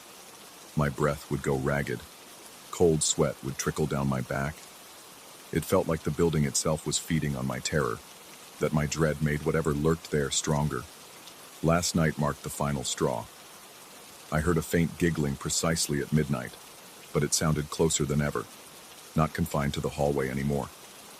I was on the second floor, finishing my rounds, and the laughter emanated from the stairwell behind me. My pulse thundered in my ears and I froze, trying to steady the flashlight. The laughter, playful and mocking, inched nearer, until it felt like it was just over my shoulder. My entire body clenched, a wave of nausea sweeping through me. Then came that same cold breath along my neck, followed by a whisper so close it might have grazed my skin. My limbs were paralyzed, my lungs refusing to inflate. Time seemed suspended. When I finally managed to turn, there was nothing. No movement, no sound, just the stale air of the stairwell. That was enough. I fled to the lobby, spent the rest of my shift pacing near the doors, refusing to glance back down any corridor. I kept telling myself it was only one more hour until the next guard arrived. My mind raced with questions. Was this building haunted, or was I succumbing to paranoia? Was there something from another realm feeding on my fear? I realized I might never truly uncover the source. Yet the more I questioned my sanity, the more certain I felt that what I experienced was real. Too real to be dismissed as a mere trick of an overactive imagination. In the end, I remain here, still employed at this site, because giving in would mean surrendering to whatever presence inhabits those halls. But I have changed my routine. I avoid the third floor altogether after that final chilling whisper. If the manager asks me to check it, I pretend I did. If a coworker inquires about rumors of strange noises, I speak only in vague terms, suggesting old ventilation shafts and faulty electrical lines. Deep down, though, I know the truth. Something in this building relishes my terror, feasts on every shiver and racing heartbeat. It waits patiently in the dark corners, coiling around the edges of my perception, confident it can lure me back into its domain. And maybe it can. Every shift, I feel its pull. Even now, as I sit here writing this account, my chest feels tight. My shoulders remain tense, braced for the next creeping sound, the next abrupt flicker of lights, the next burst of taunting laughter. I can almost feel the coldness behind me, like a breath from another world. My body is drenched in sweat, and my mouth is dry with dread, a tang of fear lingering on my tongue. I close my eyes and exhale slowly, fighting the trembling in my hands. But the sensation persists, a prickling awareness of an unseen observer, a presence that thrives in the hush of midnight. I'm not sure if I'll endure much longer. Maybe tomorrow I'll request a transfer to the day shift or find a different job. Yet, I can't shake the feeling that whatever dwells here has marked me. If I leave, will it truly remain behind, confined to these corridors? Or will it follow me into my dreams? The question haunts me as much as the laughter. For now, though, this is my story, and the building's story, intertwined in silent corridors and flickering lights. I remain vigilant, refusing to give it more power by showing my fear. At least, that's what I tell myself. All I can do is hope I'm strong enough to stay one step ahead of the laughter that never fails to echo through those walls. And every midnight, I hold my breath, listening. It's never really gone. It's waiting for me. And each time a chill crawls up my spine, reminding me of an undeniable truth. Whatever laughs in the shadows of that third floor isn't human. and it's enjoying every second of my terror.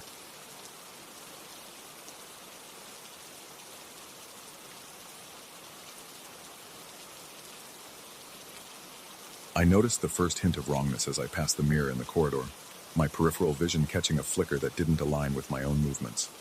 It was a subtle distortion, like a ripple across still water.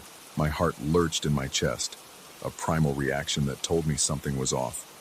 For a moment, I thought I was imagining it, just a trick of the poor lighting or my tired mind playing games. But that split second was enough to send a jolt of cold dread through my veins. That was the moment everything began to unravel, and the apartment I once found so modern and comforting became a maze of reflections I could no longer trust. I've lived in this apartment for almost a year, and one of the reasons I chose it was its sense of spaciousness. The corridors are lined with floor-to-ceiling mirrors, reflecting light in such a way that it makes the space feel broader than it is. Initially, I liked the aesthetic. It made even the dim evenings feel a bit brighter, but now those mirrored walls only succeed in amplifying the emptiness. On many nights, I walk through the hallways, and it feels like I'm wandering through infinite versions of my own life. I see my figure from all angles, repeated endlessly, as if I'm stuck in some surreal funhouse. It used to be mesmerizing. Now it sets my nerves on edge. The first real sign of something amiss occurred on a Monday right after I got home from work. I was so exhausted that my eyes were almost closing by themselves. I remember tilting my head to one side, massaging my stiff neck with my hand. At that moment, I glimpsed my reflection following the motion, just a microsecond late, yet noticeable. My heart rate spiked. I froze and stared at the mirror, half expecting it to do something else. But my reflection simply stared back, perfectly in sync. I walked away, trying to calm my mounting anxiety. Maybe I'd had a tension headache or a migraine aura. Perhaps I was just that tired. Over the next few days, though, this delay became impossible to ignore. Each time it happened, it was more pronounced. I would bend down to pick something up, and the reflection would pause before mirroring my movement. I felt a mounting pressure in my chest each time I saw it. My reflection's eyes, which should have been my own, took on a vacant, almost mocking expression. Whenever I blinked, I had the eerie sense that it blinked afterward. My breaths became shallow each time I passed those corridors, to the point that I tried to avoid looking at the mirrors altogether.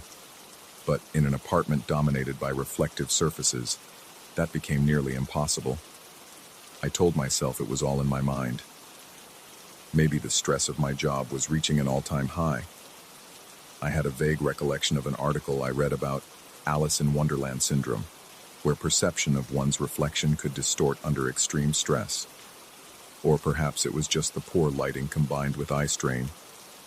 Each night I lay in bed, chest heaving with ragged breaths, struggling to compose myself before drifting into a restless sleep. The next morning I'd wake up, hope the phenomenon had vanished, and then walk down the hallway, heart thudding, only to confirm that the delay had grown worse. Eventually I tried to talk to someone about it, casually, indirectly. I hinted that I was seeing strange things at home, that maybe the mirrors in my apartment were producing illusions. The acquaintance, noticing my agitation, suggested I get more rest. They mentioned that stress could cause all sorts of perceptual glitches. While they were gentle about it, I could sense disbelief in their tone, as though I were exaggerating. I didn't push the topic further. Weeks passed, and the tension in my chest became a daily companion. My appetite dwindled. I felt a near-constant headache throbbing at the base of my skull, as if my mind was forcing me to acknowledge something I'd rather deny. The corridor mirrors weren't just delayed anymore. Sometimes I'd catch my reflection staring at me even after I had turned my head away. It was like a movie frozen on a single frame, that face with eyes that were mine but not mine, as though it was analyzing me from the other side of the glass. Every time it happened, a chill crawled across my scalp, and sweat prickled at the back of my neck. Some nights I'd wake to a faint noise in the hallway. It sounded like a soft scraping, or the slightest shuffle of feet. I'd lie very still in bed, heart hammering, straining to hear if there were further sounds. My ears would ring from the intensity of my own pulse. Once or twice I forced myself to get up, body trembling with dread, to check the corridor. I'd find nothing, just my reflection in the dark mirror, faintly illuminated by the glow of a nearby street lamp. Yet in that dim flicker of light, I could swear my reflection's chest didn't rise and fall in time with mine. I'd exhale, watch my breath condense on the cold surface, and see no breath from the figure opposite me. Things escalated on a particularly stormy night. The wind rattled my windows, and distant thunder growled across the sky. I tried to distract myself by reading, but each time lightning flashed, I saw my own silhouette flicker in the corridor mirror. The first time I got up to investigate, I noticed my reflection's posture looked off. My shoulders were slightly hunched in the mirror, even though I was standing upright. My palms felt clammy, and my stomach tightened. When I retreated back to the bedroom, I left the lights on. I hoped that keeping the apartment well lit would dispel whatever illusions were haunting me. The final straw came during a sleepless night. I'd been tossing and turning, my mind refusing to shut off. A pang of discomfort in my chest made me realize I was practically holding my breath. I got up, deciding that maybe a walk around the apartment would help me clear my head. As I passed the corridor mirror, I didn't even intend to look, but some movement caught my eye, and I turned my head. That's when I saw it happen. My reflection, in a single horrifying moment, moved independently of me. It raised an arm, one finger extended, pointing directly at me. My breath turned into a painful gasp, my lungs squeezing in panic. Then, just as fast, it resumed its usual posture, mirroring my stance as though nothing had happened. I stood there trembling, sweat running in cold beads down my forehead and along my back. My heart felt like it was pounding against my ribcage, trying to break free. In that instant, my fight-or-flight instinct kicked in. It was an animalistic surge of terror that made my muscles tense and my vision tunnel. I pressed my back against the wall, staring at the mirror, half expecting my reflection to move again. But it remained still, wearing my wide-eyed look of panic. All I could hear was the drumming of my pulse in my ears and the soft hiss of my own ragged breathing. That moment shattered any rationalization I had left. I could no longer tell myself it was a mere trick of the light or a byproduct of stress. Something lurked in those mirrors, something that had worn my face like a mask, mocking me with subtle delays. Now it had shown me it could act on its own volition. I felt exposed, as though the walls themselves were sentient and pressing in on me. I didn't sleep that night. I sat on my living room couch, knees drawn up, arms wrapped around them, watching the corridors from a distance. Every so often I thought I glimpsed the reflection shift in that large mirror, but I had no way to be certain in the dim glow of the small lamp I'd left on. I clutched my chest, feeling my heartbeat thunder against my palm. My mouth was so dry that each swallow felt like sandpaper.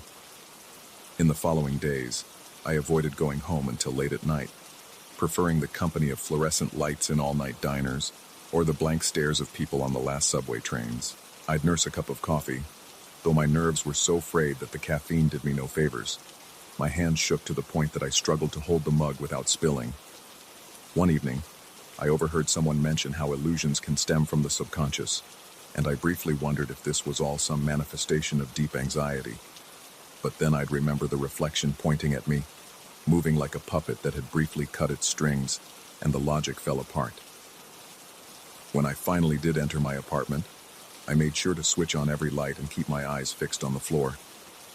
The air inside felt stale, as if the place had been holding its breath while waiting for me.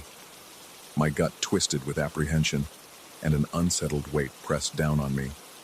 I could sense the mirrors in the corridors, sense the silent presence behind them. My reflection had become something other, something separate from me, and I dreaded meeting its gaze. Each time I had to pass the corridor, I tried to remind myself to stay calm, to keep my breathing steady. It didn't always work. My heart would race, my palms would sweat, and that prickling sensation at the back of my neck would intensify until it felt like someone was standing right behind me. More than once, I caught myself glancing over my shoulder, half convinced I'd see a figure there, but I'd only find the empty corridor and my reflection's eyes in the mirror. Only, Those eyes sometimes looked more hollow than they should. Eventually, I realized I couldn't live like this. The fear was chewing away at my sanity, making my everyday life impossible.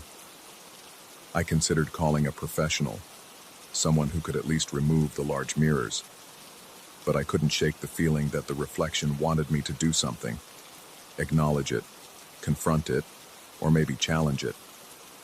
I hesitated because I feared that tampering with the mirrors might make the situation worse, as if it would provoke whatever was lurking there. One evening, I decided to face it head-on.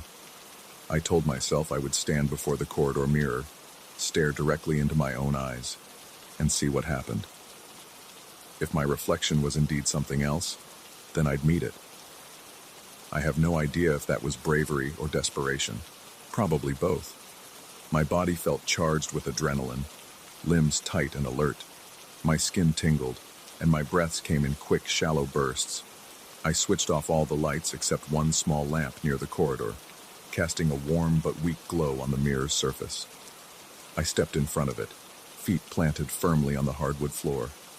My reflection was there, as always, mimicking my posture. I leaned forward slowly, heart pounding, and watched as the reflection leaned a fraction of a second later. This time I held eye contact. I could feel my entire body tense, as if I were on the brink of something irreversible. For the longest moment, we just stared at each other. I became acutely aware of my own rapid breathing, the dryness in my throat, and the sweat collecting on my temples. Then, without warning, I felt a wave of nausea as my reflection's face shifted ever so slightly. It was the same expression, the same eyes, but something behind those eyes flickered. I sensed a faint static buzz in the air, like electricity building up before a storm. My reflection seemed to smirk, or maybe it was just the twist of the light. But it felt deliberate, like it was acknowledging me with an almost triumphant satisfaction. I recall my vision blurring at the edges from the stress. My chest felt tight, and each breath burned with panic. Yet I couldn't look away. Then I heard something. It was neither a whisper nor a voice, more a pressure in my ears, like an unspoken demand. I couldn't identify the words, but it was as if I was being told to accept that this presence was real. My heart hammered in my rib cage, and a tear of absolute terror slid down my cheek. I swallowed hard, forced myself to move back, and in a moment of desperate clarity, I slammed my fist against the mirror. The mirror cracked, shards spiderwebbing out from the point of impact. I stared, chest heaving, as the reflection fractured into a dozen angles of my own face. The realization of what I'd done jolted me. It was like my body had taken control in a frantic attempt at self-preservation. For an instant, a sense of relief washed over me. I had challenged it, broken the hold it had on me. Then I saw the reflection in the largest shard shift one last time, a flicker of movement that didn't match mine. I felt an icy dread swirl in my stomach, but it was too late to undo what I'd done. Now, the corridor stands with a cracked mirror. Splintered pieces remain in the frame, each segment reflecting a distorted piece of me. I've covered the shards with an old sheet. I still hear strange noises at night, a soft scraping, as if something is trying to piece itself back together behind that white fabric. My nerves are still raw, and I haven't fully recovered from the ordeal. Sometimes I think about packing up and leaving, but I don't know if that would help.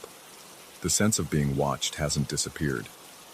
My reflection, or whatever it was, might still be with me. If it was a product of my own mind, maybe it's lodged in my subconscious, waiting to reappear in any mirror I come across. On nights when the wind howls and the shadows stretch across the walls, I'm certain I feel a gaze from behind that sheet.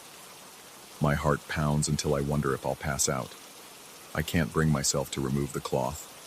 The idea of seeing whatever is left of that reflection chills me to the bone.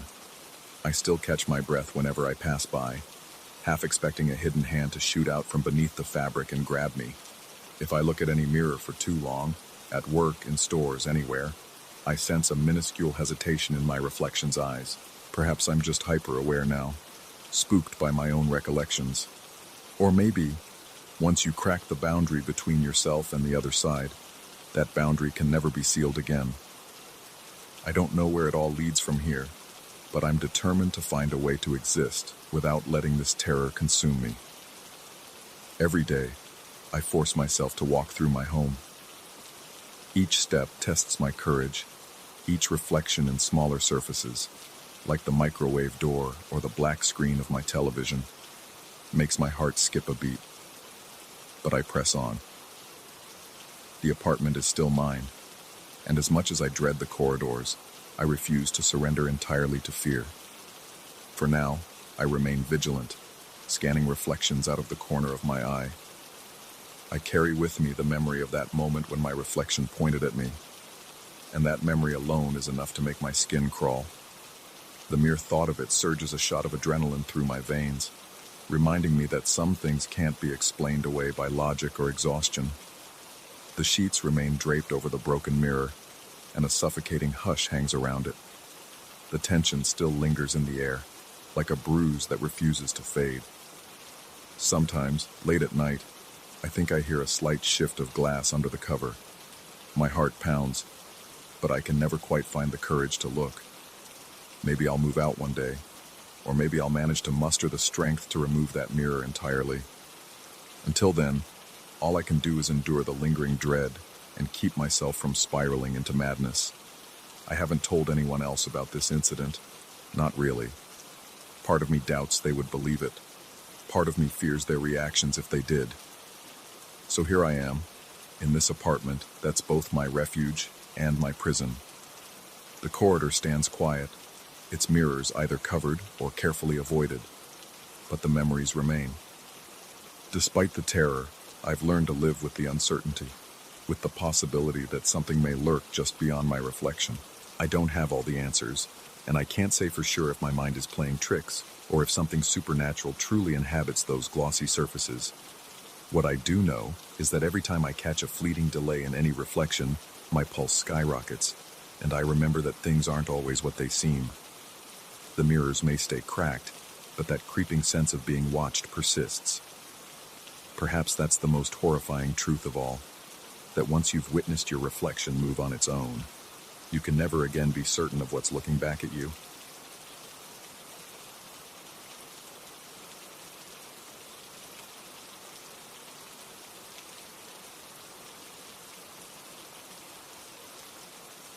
The first time I realized something was wrong, I was driving my old delivery van along that lonely country road, watching the sun dip behind the field of sunflowers on my left. The sky was streaked with purple and orange, but the fading light didn't feel comforting. It felt claustrophobic, like someone slowly turning a dimmer switch in a cramped room. From the corner of my eye, I saw silhouettes in the field shift in ways that defied logic, like tall, slender figures bending in unison with no wind to drive their movement. Even with my windows rolled up, I could have sworn I heard a faint rustling that resembled whispers. I make deliveries in rural regions for a living, a job that requires me to traverse desolate roads and remote properties. For the most part, I enjoy the solitude. There's a meditative quality to the endless stretches of farmland. But that sunflower field, something about it has always made me uneasy. Maybe it's the way the large, bright heads seem to stare right at you as you pass, or how they stand in rigid rows, forming a natural wall that blocks out what lies beyond.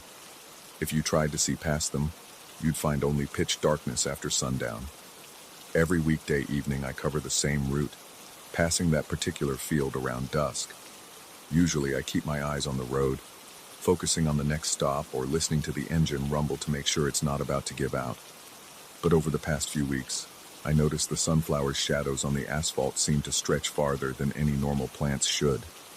They snaked across the ground, an inky black tapestry that almost looked like it was crawling. Sometimes the shadows even formed vague human shapes, shoulders and elongated arms swaying in the dying light. I told myself it was just a trick of the eye. After all, I was tired from long hours of driving. My mind was probably playing games with the interplay of light and leaves. Yet the more I tried to dismiss it, the more the images persisted. On the edges of my vision, I saw tall, contorted outlines dance and flicker. My chest would tighten, and my pulse would pound so hard I could hear the thumping in my ears. There were nights when my palms sweated on the steering wheel, making it slippery, forcing me to wipe them on my jeans to keep control of the vehicle. One evening, curiosity got the better of me. As I approached the field, I felt my throat go dry.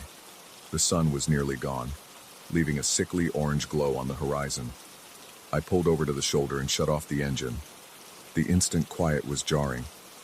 Normally, when you turn off a van, you might still hear the ticking of the engine cooling, or a distant hum of wind, but this place was so still it felt like the air itself had frozen. My own breathing sounded loud and ragged, as though I'd just sprinted a mile. I stepped out and stood facing the sunflower rows. They appeared ordinary at first glance, tall stalks with broad petals, each plant angled slightly to where the sun had set. Yet I couldn't shake the sensation that they were watching me, observing my every move. My heart hammered in my chest, and I took a few tentative steps forward. The crunch of gravel under my boots was nearly deafening in the hush. Then I caught a flicker of motion. A shadow darted somewhere near the center of the field, out of sync with the breeze. Except there was no breeze. My lungs constricted as a wave of cold sweat trickled down my spine. I scanned the area but saw nothing except sunflower heads frozen in place. Just as I was about to turn back to my van, I heard something. It was so soft I thought I might have imagined it. A subdued chortle, like someone stifling laughter. My skin prickled. I remember swallowing hard, my mouth too dry to form words even if I had wanted to call out. I stood perfectly still, listening. The laughter faded into what sounded like murmuring voices. They rose and fell, but I couldn't discern any actual language. It was more like a gentle babble, distant yet disturbingly intimate, as if it were coming from inside my own head. My breathing became shallow. Every exhalation shook my body. I took a step back, and the murmurs intensified for a moment before receding again. My instincts told me to get out of there. My head felt light, and my hands trembled at my sides. I forced myself to approach a single sunflower at the edge of the field. I wanted to inspect it, to prove to myself that it was just a normal plant. When I touched the rough stalk, it was solid enough. The petals were smooth and soft, just as they should be. Still, the sense of being watched never left. I looked down, and for a split second, I thought I saw my shadow entwined with another shape, a tall, angular figure looming behind me. I spun around, but there was nothing there, just the darkening sky. That was enough for one night. I hustled back to my van, heart pounding, footsteps unsteady, as though the ground itself was swaying. Once inside, I locked the doors, an irrational gesture, but it made me feel marginally safer. The engine roared to life, and I sped away, glancing repeatedly in the rearview mirror.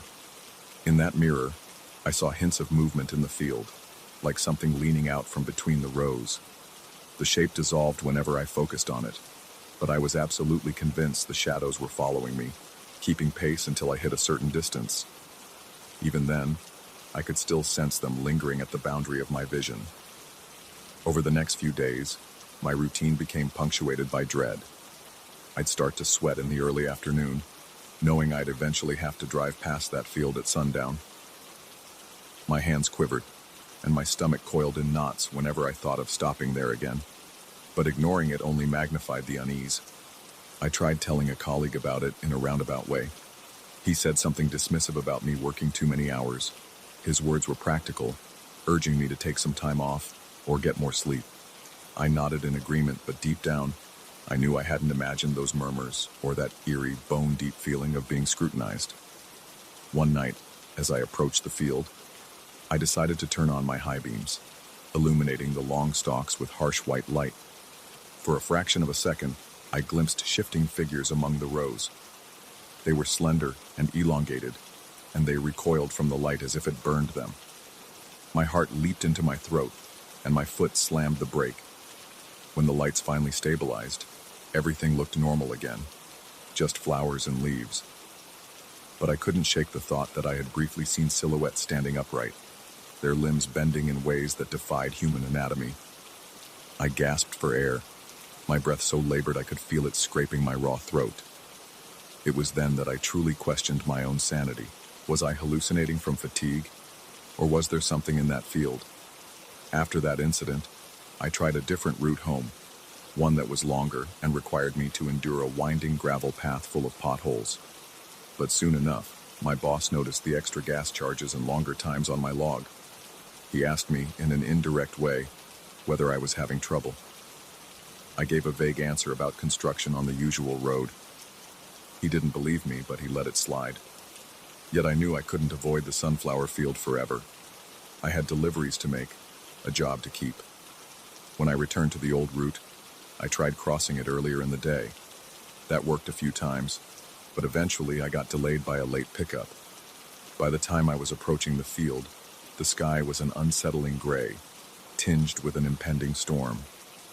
Rain began to splatter the windshield in fat, heavy drops. I slowed down, peering through the wipers as they smeared water across the glass.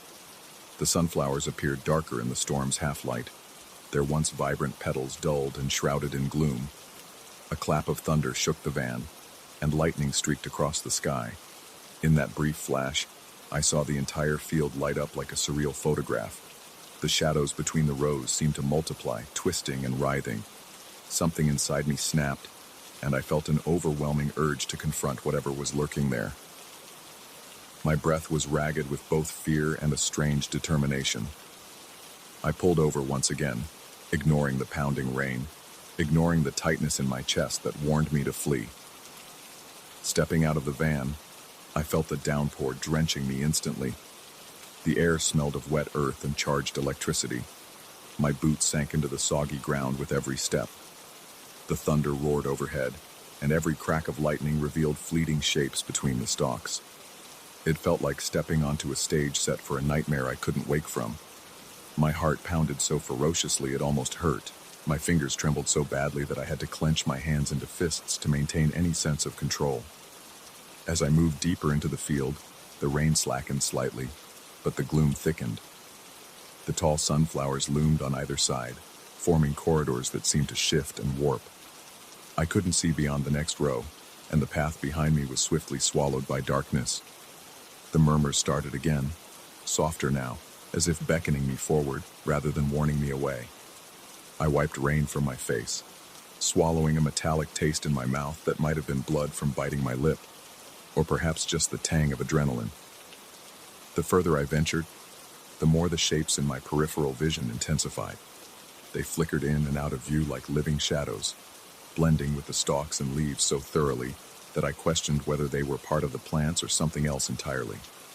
My breath came in short bursts, each inhale feeling like it barely supplied enough oxygen. Cold sweat mingled with the rain, making my clothes cling to my body. Despite the suffocating heat of my own terror, I felt an icy chill seep into my bones. Then I reached a small clearing in the center of the field. The sunflowers here were arranged in a near-perfect ring, leaving an open space roughly 6 feet across. The ground was strangely barren, devoid of any smaller plants or weeds. I stood there, the storm overhead reduced to a distant rumble, as if the eye of the darkness was right above me. The voices were louder, forming a faint chorus that rose and fell in hypnotic waves. My pulse hammered in my ears and my legs threatened to buckle. In the dim light, I thought I saw one of the sunflowers pivot, its head slowly turning to face me. Another movement caught my eye on the opposite side of the clearing. Then another, and another, until it felt like every single flower in that circle was tilting toward me in unison. I felt an invisible weight press on my shoulders, an oppressive force that made me want to drop to my knees. My lungs strained against it, and I wheezed as though the air had thickened into a heavy fog. That was when a bolt of lightning illuminated the clearing again. I saw them, figures carved out of darkness, standing between the sunflower stalks. They were tall and featureless, nothing but silhouettes with elongated limbs. Their heads had no discernible faces, yet I sensed they were grinning. A suffocating terror seized me, and my body trembled. My skin prickled as if thousands of insects crawled beneath it. I don't fully recall making the decision to run, but I did. My feet pounded the muddy ground, slipping and sliding as I barreled out of the clearing. The laughter behind me rose, or maybe it was the wind or my own frantic breathing. It didn't matter. All that mattered was getting to my van. My vision blurred with tears and rain. my heart racing so fast it felt on the brink of bursting. Stalks whipped at my arms and face, leaving stinging welts, but I barely registered the pain. When I finally stumbled onto the road, the van's headlights glowed like a beacon. I practically hurled myself inside, slamming the door and fumbling for the ignition. My hands were shaking so violently that I dropped the keys twice before managing to start the engine. The wheels spun in the mud, but I pressed the accelerator until I gained traction. As I pulled away, I glanced in the rearview mirror one last time. Through the curtain of rain, the field looked still, just a sea of flowers. But I felt a presence, a legion of eyes or shapes lurking just out of sight.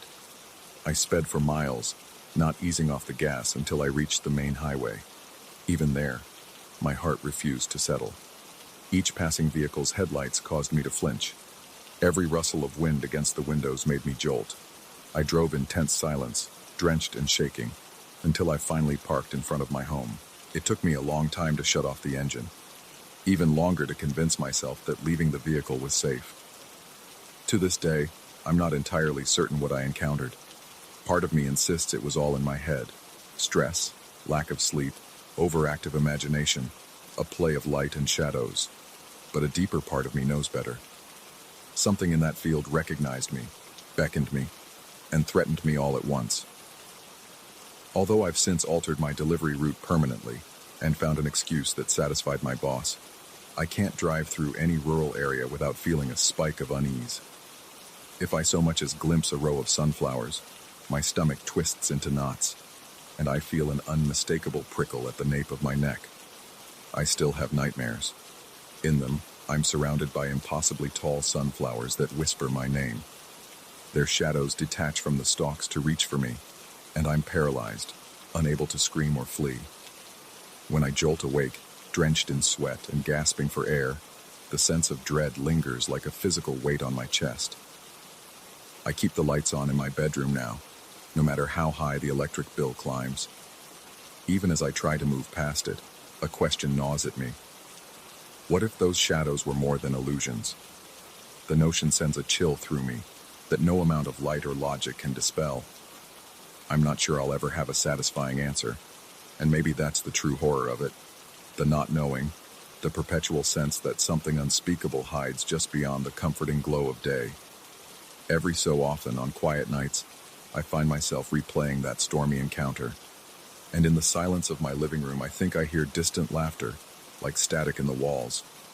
I remind myself it's just the pipes or the wind. But a part of me wonders if the shadows have followed me home, clinging to my footsteps, waiting for the right moment to reveal themselves. I can't say for sure. All I know is that some nights I wake in a cold sweat, convinced I see their outlines stretching across my ceiling, flickering out of sight the moment I switch on the lamp. Perhaps I escaped in body, but there's a piece of me they still hold, an intangible part that remains lost in that field, trapped among the twisting shadows. And whenever I think about going back, if only to prove to myself it was all a waking dream, my pulse quickens, and I break into a clammy sweat.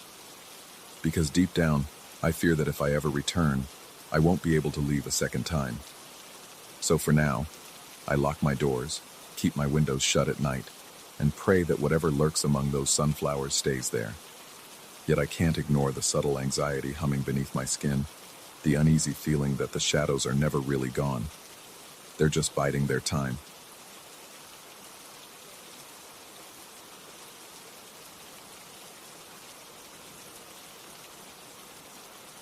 I noticed the first change on a Thursday at dawn, just before my morning run. The air felt thick, as though the sunlight filtering through the haze carried with it something unspoken, something that lay coiled in the dirt roads around my house.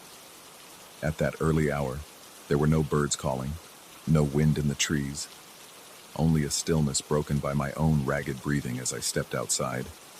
My shoes crunched on gravel, but there was no echo, nothing to give me back a reassuring sound of life.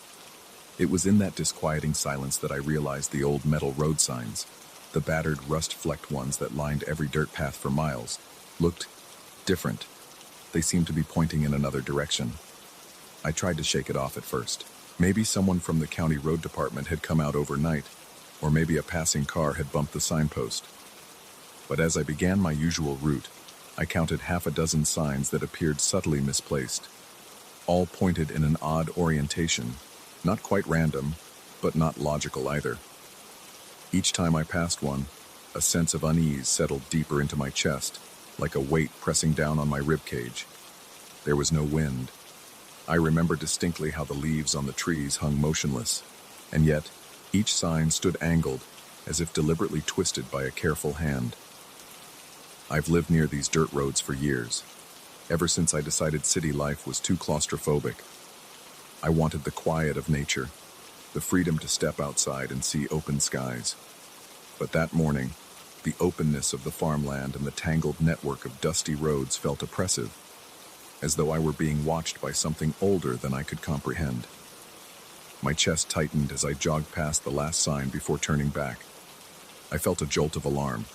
It, too, was facing a new direction, toward my house. My heart thumped hard enough that I could feel the pulse in my temples, and I forced myself to keep running, telling myself it was all in my head. It had to be a prank or a random coincidence. This road system is obscure enough that locals sometimes like to toy with the signs for fun. That was my best explanation, but I still finished my run uneasy. As the day wore on, I tried to dismiss the whole incident. Work demanded my attention, and I found enough distraction in video calls and spreadsheets to push back the growing sense of anxiety. But the moment I let my mind wander, I saw those rusty signs again in my thoughts, turned unnaturally, as if pointing an invisible arrow straight at me. By nightfall, I decided I would check on the signs again in the morning. If they were still out of place, I'd straighten them myself. No big deal. The next morning, the air felt heavier, the sky overcast with bruised clouds that refused to release any rain. I set out on my run and scanned each intersection for the metallic signposts. They looked exactly the same as the day before, misaligned, angled, some bent at the waist of their posts, and it made my spine tingle. I tried to steady my nerves by focusing on my breathing. Each inhalation sounded too loud in my ears, each exhalation raspy and sharp. Sweat beaded on my forehead even though the temperature was cool. I felt the dryness in my mouth intensify as I approached the sign nearest my home. It too remained twisted to face my front door. I couldn't stand it any longer. I stopped my run right there. My arms trembled as I tried to adjust the sign, gripping the cold metal post. The sign resisted. It felt like the rusted bolts had fused, but when I applied enough force, it turned with a jarring squeal, a shrill scraping that cut through the silence and made my ears ring. Once done, I panted, breath harsh and shallow. My muscles were tense, as if expecting something or someone to come lunging out of the trees. But nothing did. No birds, no neighbors, not even a breeze. I spent the next half hour walking from one post to another, straightening them, ignoring how my hands shook with each new metallic scream the signs emitted. Then I returned home. I was exhausted, yet a part of me felt victorious, as though I'd banished some creeping presence. That night, I fell into a restless sleep, but the following day, it was worse. I emerged in the pre-dawn gloom to find the signs back to their twisted angles, every single one. My pulse quickened, and a faint dizziness made me sway on my feet. The rational part of my mind insisted this was a prank or an odd local custom I'd never heard about. Yet I couldn't shake the primal fear needling at my gut, the insistent notion that these signs were watching me. My breathing grew labored again as I stood there, mouth dry, watching the faint moonlight glint off the battered metal. I heard no wind, no cars. It made no sense. One night I decided I would catch whoever was doing this, if indeed it was a person. I didn't bother sleeping. I brewed a strong pot of coffee and tried to keep the lights low in my living room, so I could watch through the window without drawing attention. Around midnight, I felt a rumble in my stomach, a blend of hunger and anxiety. I stared at the road sign in front of my property, a lonely figure on the edge of the dirt road, illuminated only by a distant street lamp. Hours crawled by like that, and my nerves began to fray. Every creak of the house made my heart skip a beat. My breath turned shallow, and every so often I would wipe cold sweat from my brow. My body was taut, like a coiled spring ready to snap. Yet nothing happened. Suddenly, at around 3 in the morning, I heard the faintest metallic groan. It was so soft I questioned if I imagined it. Slowly, I pushed my window open an inch and listened. The air was utterly still, no rustling leaves, no night insects chirping. But that sound, like metal scraping against metal, drifted through the darkness again. My pulse hammered in my ears, and my throat tightened so much it felt painful to breathe. I grabbed a flashlight and crept outside, half expecting to see someone crouched by the sign. The ground was firm, and my footsteps barely made a sound, though I felt my entire body trembling with tension. Another creak echoed, closer this time, and I swung the beam of light toward the sign. Nothing moved. I exhaled shakily. My hands were slick with sweat, making it harder to keep a firm grip on the flashlight. But the sign had changed position by a fraction. Now it was slightly angled more toward me than before. That single adjustment chilled me to my core. There was no one around, no footprints, no rustling in the brush. Nothing, yet I was sure I'd just seen the sign's angle shift. I stumbled back to my porch, nearly tripping over the steps in my haste. My mind raced with questions that offered no rational answers. Could it be the wind, even though there was none? Could some animal be pushing against it? It seemed impossible. A paranoia began to burrow into my thoughts, the realization that I might be dealing with something I could neither see nor explain. Over the next week, I tried to keep life normal, but I failed. My runs became shorter. My sleep was practically non-existent. The repeated metallic rasp in the dead of night would jolt me awake with heart palpitations and clammy skin. Some nights I refused to look outside at all, too terrified to confirm that the signs were indeed rotating, inch by inch, always pointing back at my house like a row of silent sentinels. My hands shook whenever I poured coffee in the morning. My mind was never at ease, not even for a second. One evening, a neighbor spotted me pacing near the mailbox and asked indirectly if everything was okay, implying I looked tired or stressed. I muttered something about not sleeping well and forced a dismissive laugh. He offered a sympathetic nod but didn't press me. The conversation left me unsettled, as if speaking about it out loud somehow acknowledged that these bizarre events were real, more real than I was ready to accept. Desperate to prove I wasn't losing my mind, I borrowed a trail camera and set it up near the largest sign on the most deserted road. The camera had night vision and a motion sensor. If anything happened, I would have video proof, a logical explanation that might dissolve my growing paranoia. With that plan in place, I felt a flicker of hope. The night I set the camera was eerily quiet. No moon, no stars visible through the low, heavy clouds. The darkness felt tangible, pressing in against my windows. My heart pounded erratically as I tried to sleep, a cold sweat gathering on my temples. I woke up multiple times, convinced I heard that scraping metal, the dreadful squeak that made the hair on the back of my neck prickle. Each time I got up, I peeked out the window, only to see nothing but stillness and blackness. The sounds played tricks with my mind, twisting my perception, making me question if I was dreaming or awake. By dawn, my nerves were shot, but I rushed to retrieve the camera. I was certain I'd see someone tampering with the signs, but the camera showed only static. No animals, no humans. The only thing I saw was that, at a certain hour, the footage began to flicker with a strange, almost organic distortion. Then the camera feed went blank for exactly 3 minutes before resuming. When it resumed, the sign had changed direction. I replayed that footage for an hour, ignoring the dryness in my throat and the trickle of sweat rolling down my back. It made no sense. My ears rang with the crescendo of my own heartbeat, and I couldn't tell if I was more afraid or furious. Something was toying with me, and I was powerless. In a fit of frustration, I decided to remove one of the signs entirely. Maybe if I took a sign out of the ground, the phenomenon would stop, like removing a link in a chain. That same night, I armed myself with a crowbar and a wrench and trudged out to the largest sign. The sky was dark, but the humidity felt suffocating. My shirt stuck to my back, and each breath felt labored, as if I were breathing through a sponge. My heart thundered so forcefully that I could feel it in my fingertips. When I reached the signpost, I tried to pry it from the ground. It was jammed deeper than I'd expected, as if the roots of the earth were clutching it. The metal post groaned under my effort, letting out that sickening scrape again. The sound reverberated through the still air, raising goosebumps on my arms. My breathing grew ragged and shallow as the sign started to come loose. My hands trembled with a raw, desperate energy.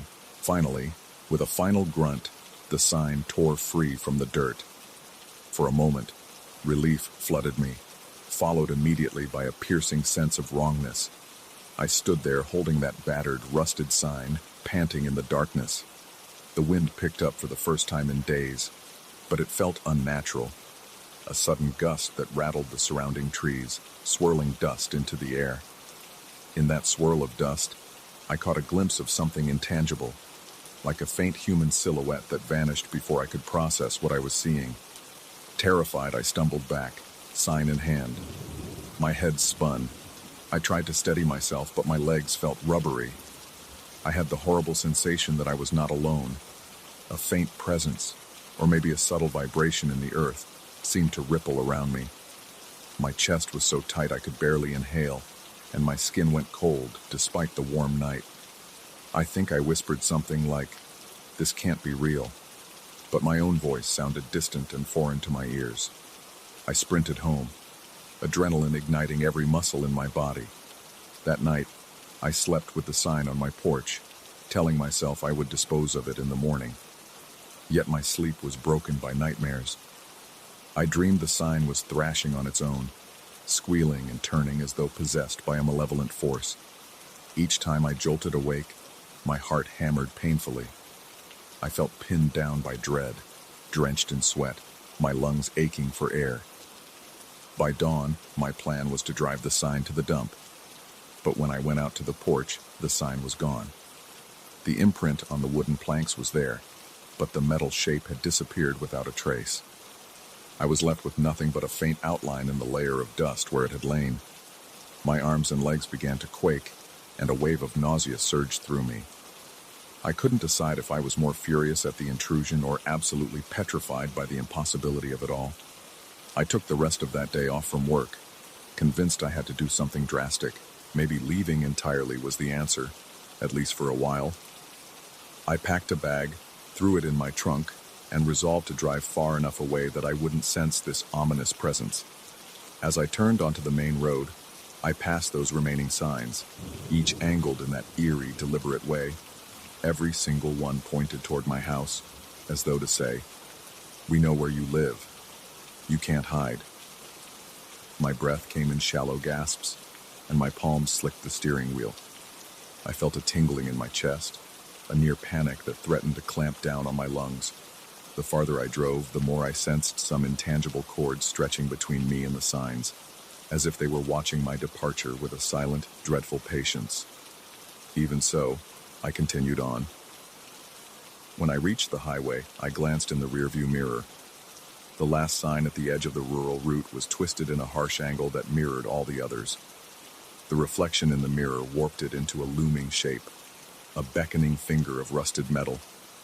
My heart pounded so violently that my vision blurred for a second. I took a deep breath, tried to steady the tremor in my hands, and forced my gaze forward.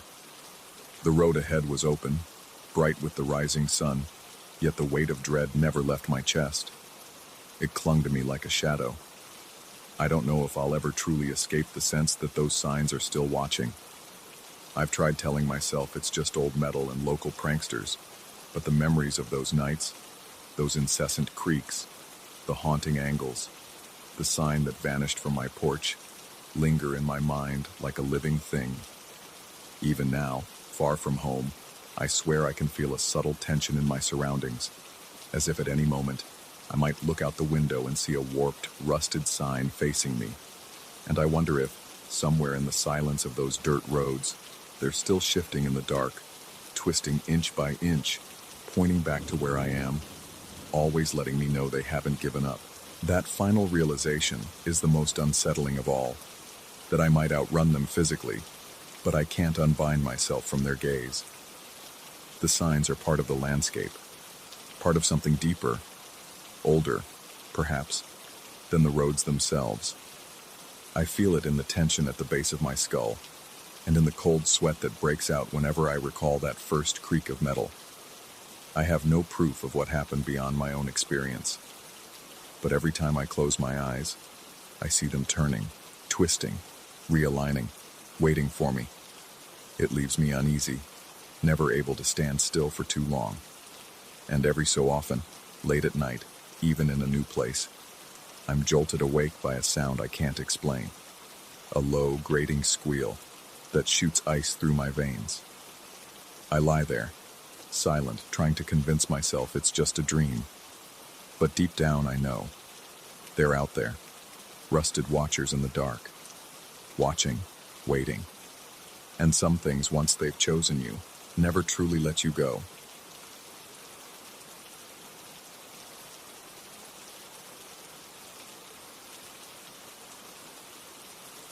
I knew something was wrong the moment I stepped inside that cramped little chalet.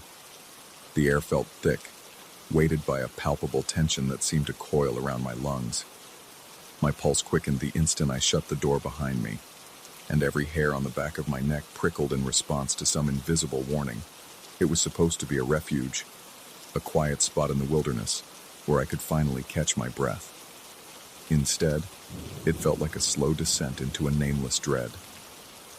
I remember the drive through the winding roads, dense woods hemming me in on either side, the headlights barely piercing the darkness. My hands gripped the steering wheel so tightly I could feel the burn in my knuckles. I tried to convince myself the anxiety I felt was just residual stress from work, not a premonition of anything truly sinister. A colleague had mentioned the place to me in casual conversation, insisting it offered real solitude and a chance to reset.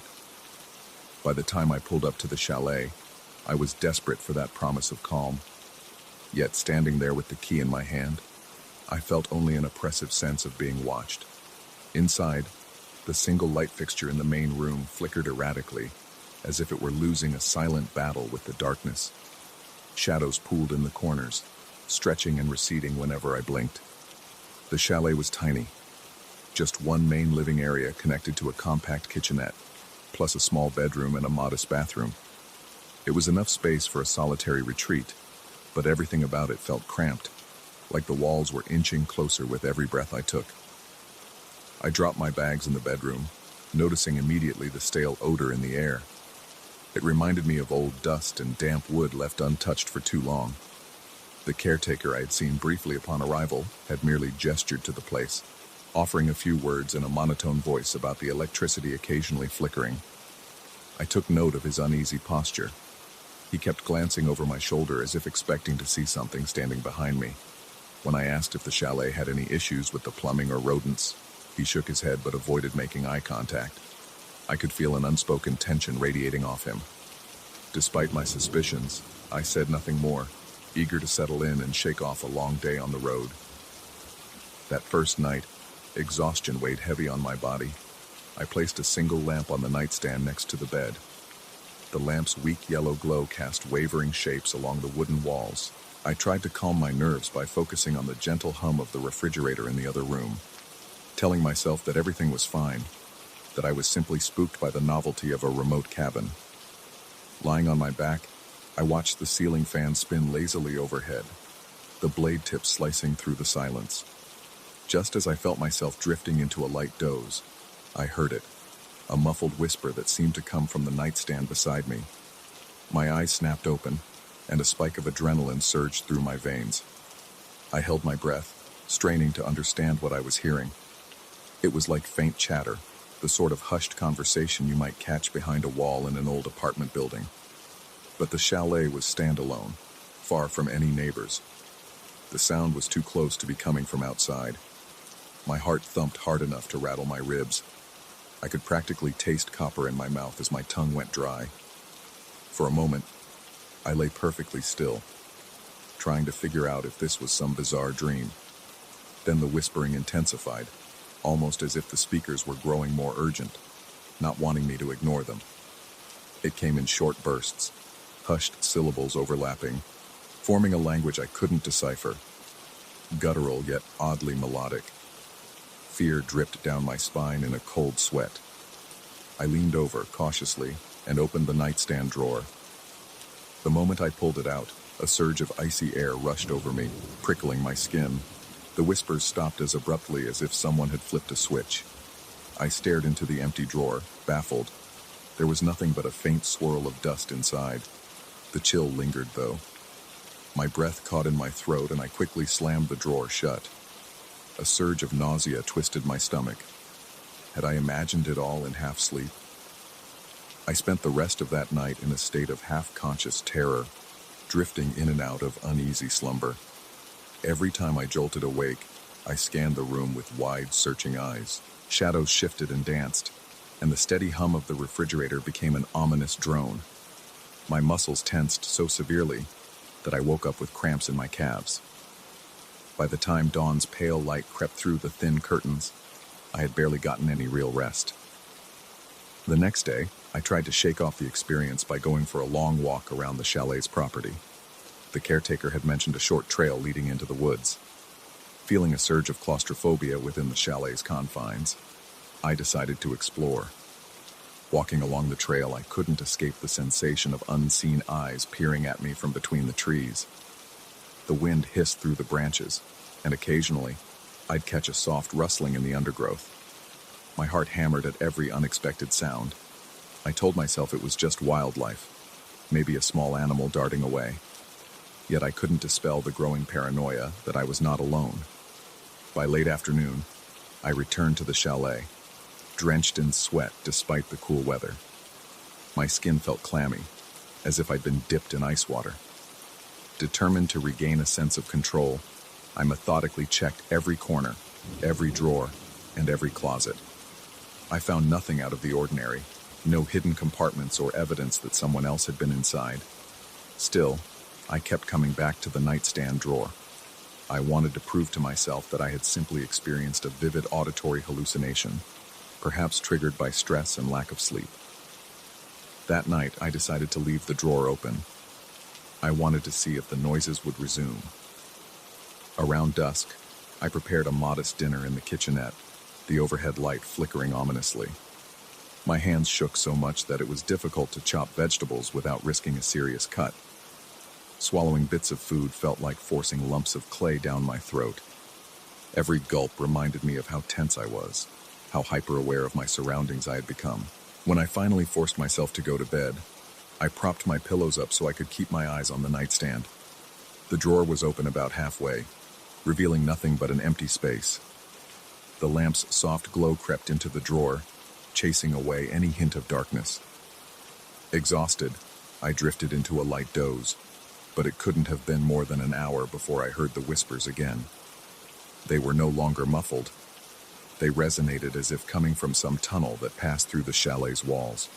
My heart pounded so fiercely I thought it might burst from my chest. My breath caught in my lungs, and I could feel the cold sweat beating on my forehead. The voices seemed closer than before, almost as if they were inside the room with me, swirling around the open drawer. Their tone rose and fell, frantic, like individuals locked in heated debate. I wanted to close my eyes and pretend none of it was real, but I couldn't tear my gaze away from that half-open drawer. Panic took hold, and I reached out with trembling fingers to slam the drawer shut. Yet a part of me hesitated, a small spark of curiosity burning through the fear. Something was calling, beckoning, urging me to look deeper. My throat felt parched and my stomach twisted painfully as if trying to wrench itself free from my body. Despite the terror, I leaned closer, close enough to see the worn wood grain inside. In the faint lamplight, nothing appeared unusual. But the sound, those hushed, urgent words, rattled in my skull, impossible to ignore. I found myself recoiling as the voices swelled, and a sudden gust of frigid air whipped past my face. It felt unnatural, as if some portal had opened. Panic flooded every inch of me, and I stumbled out of bed, nearly tripping over the rug. My heart hammered, sweat ran down my temples, and my limbs felt heavy, uncooperative. I finally mustered the will to kick the drawer shut. The voices ceased instantly. The silence that followed was like a vacuum, pressing in on my eardrums until a dull ring lingered. I stood there panting, unsure if what I experienced was real or if I was devolving into a hysterical state. The next day, I was afraid to touch the nightstand at all. Even passing by it sent shivers through my entire body. I tried distracting myself by keeping the television on in the living area, but the static-laced channels only heightened my anxiety. Every creak of the floorboards, every whisper of wind against the windows, set my teeth on edge.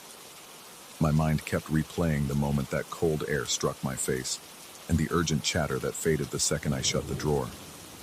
By the time night fell, I was nearing a breaking point. The sense of being watched had grown more intense. While brushing my teeth in the tiny bathroom, I saw something flicker in the mirror's reflection, a fleeting shadow that darted behind me. My entire body convulsed with fear, and I spun around, nearly tripping over my own feet, only to find nothing but the faintly lit corridor. My heart raced to the point I felt dizzy. Adrenaline spiked in my veins, making my hands quiver.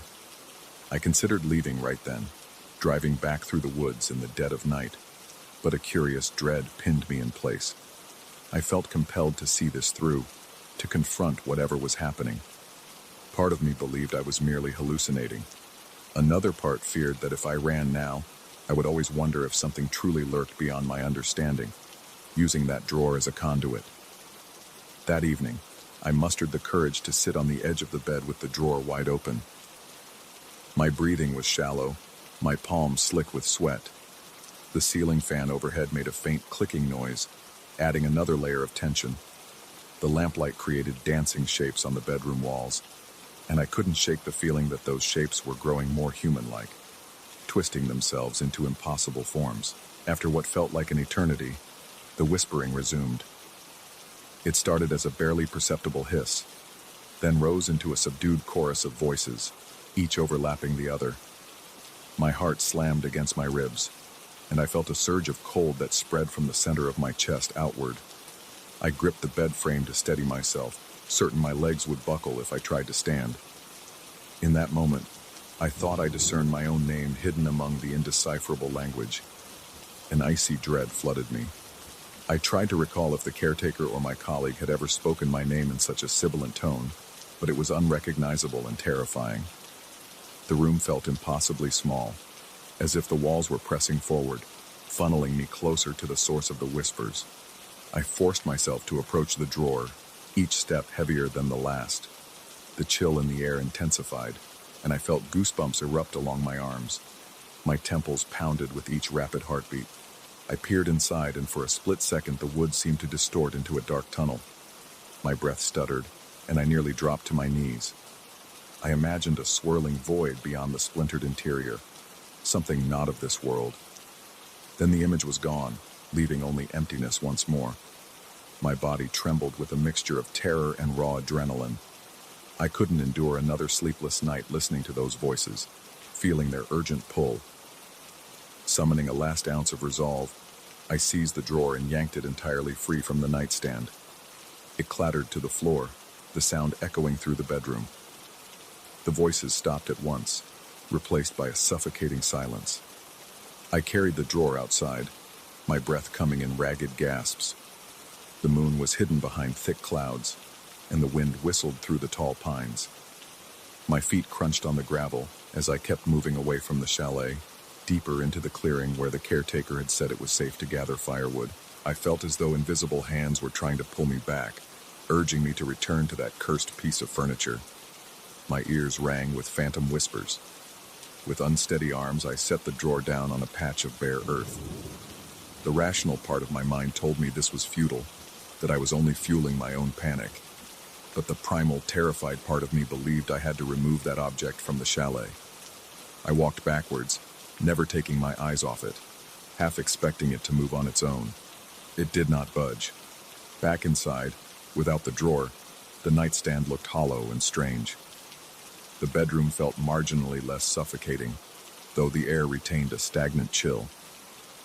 I collapsed onto the bed, every muscle trembling from exertion and fear. My mouth was dessert dry, and I had to force myself to swallow. Though my heart thudded in my chest, I finally managed a few hours of fitful sleep. Morning came, pale and listless. I hurried outside, half convinced the drawer might have vanished or returned on its own. Instead, I found it exactly where I'd left it, a discarded shell resting under the gray sky. My mind warred between shame at my own irrational behavior and relief that the sinister item hadn't done anything impossible in the night. I resolved to pack my things and leave immediately. There would be no more attempts at stoicism or rationalization. I had reached my limit. By midday, I was on the winding road back toward civilization. The caretaker seemed to notice my shaken expression when I handed him the key. He did not ask questions, merely thanked me in a subdued tone, his gaze darting to the empty space in my car where the drawer might have been. In my rearview mirror, I watched the chalet grow smaller, the surrounding trees swallowing it in a tangle of shadows. My heart felt lighter the farther I drove, but a certain heaviness lingered at the edges of my mind. Weeks later, I still feel that weight. At night in my apartment, I sometimes catch myself staring at my own furniture, half expecting to hear voices emanating from within. I wonder if I truly left whatever haunted that drawer behind, or if a piece of it followed me. Each time my dresser squeaks or my closet door creaks, a faint tremor ripples through me. My rational mind insists it's just the house settling or the wind outside, yet a knot of tension builds between my shoulders, and I can't seem to banish the lingering dread of that faint, urgent whisper. I manage to escape physically unharmed, but there is a deep unease etched into my bones. I avoided a worse fate, though I'm certain of little else. No matter how many normal days pass, I remain forever on edge, haunted by the memory of cold air rushing at my face and frantic murmurs cutting through the silence. Even now, I question whether that chalet was some kind of threshold, a place where reality thinned and something else seeped through.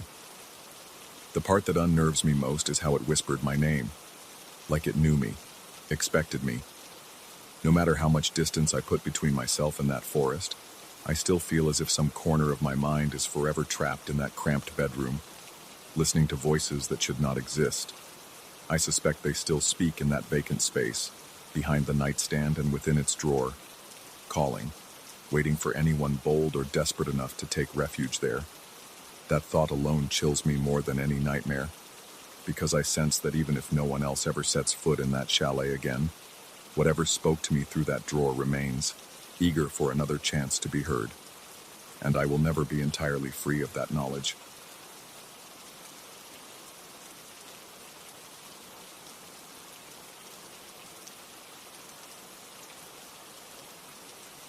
I remember the exact moment I became aware that something was deeply wrong in my home.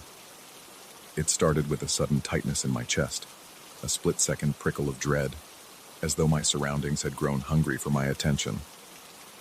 I can still feel the echo of that pulse-pounding instant behind my eyes.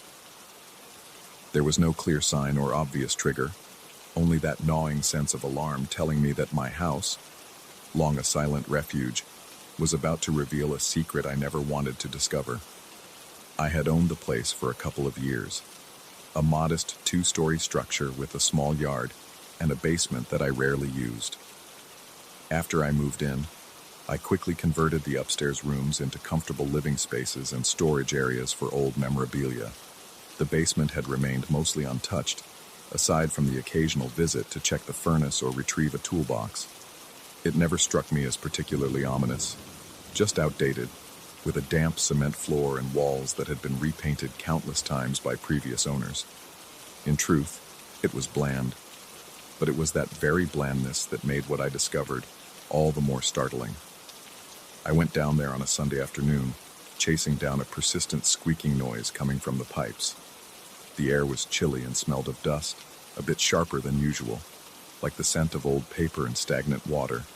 The single overhead bulb cast elongated shadows on the floor, revealing corners and angles in ways I wasn't used to seeing. Stepping around a stack of plastic boxes, I noticed faint lines on the walls, something you would miss if you weren't paying very close attention. They appeared to be gently curving shapes, half circles that overlapped in an intricate, swirling pattern. Curiosity pushed me closer. Brushing aside cobwebs, I could see they formed complete circles in some areas, lines so thin they nearly blended with the paint. At first, I suspected they were cracks or old marks left by a previous renovation, but there was too much symmetry. They looked intentional. My pulse quickened, and a faint prickle ran down my spine. Despite that flicker of unease, I found myself bending down, bringing my face inches from the wall, trying to trace the shapes with my eyes. Without fully thinking, I placed my fingertips against one of the circles. Instantly, a surge of adrenaline surged through my body. My heart went from steady to hammering in my chest, and a low buzzing sound like a wasp caught in glass rippled through the basement. It was so soft I couldn't be sure I heard it at all, but I felt a distinct vibration under my hand, as if the wall itself had come alive. Startled, I yanked my fingers back and stumbled. My breath caught in my throat, and that sense of intrusion, of having touched something forbidden, clung to me. In that moment, my mouth went dry, and I could feel my palms begin to sweat. I hurried back upstairs, muttering to myself that it was probably just static electricity or a trick of my overactive imagination. Maybe the squeaking pipes had momentarily surged, resonating through the walls.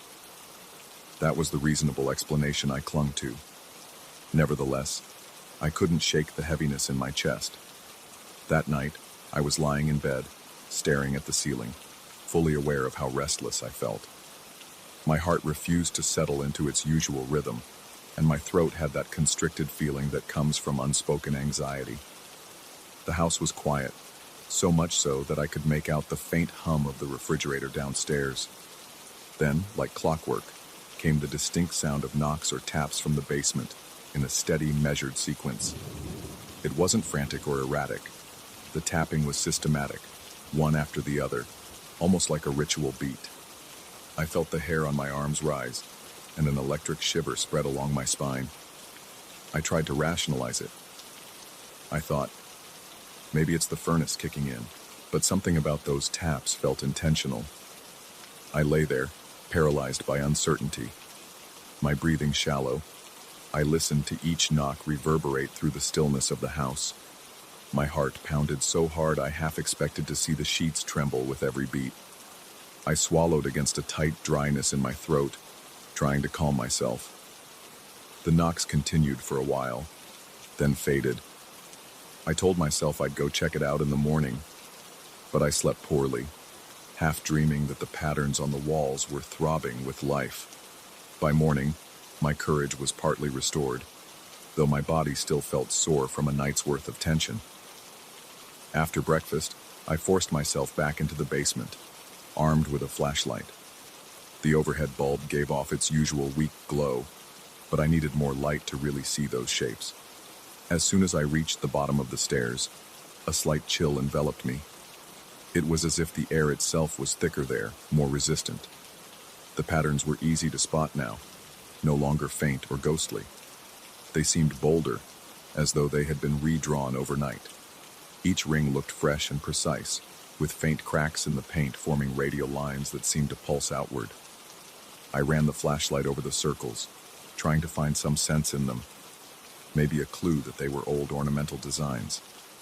But the deeper I stared, the more I became convinced they had a purpose, one I couldn't quite fathom. My heart raced as I noticed a slight luminescence in the lines, a feeble, almost imperceptible glow, but definitely there. I felt the gravity of the situation sink in. This was no quirk of a poorly renovated basement. Something else was happening, and it sent a jolt of fresh sweat to my palms.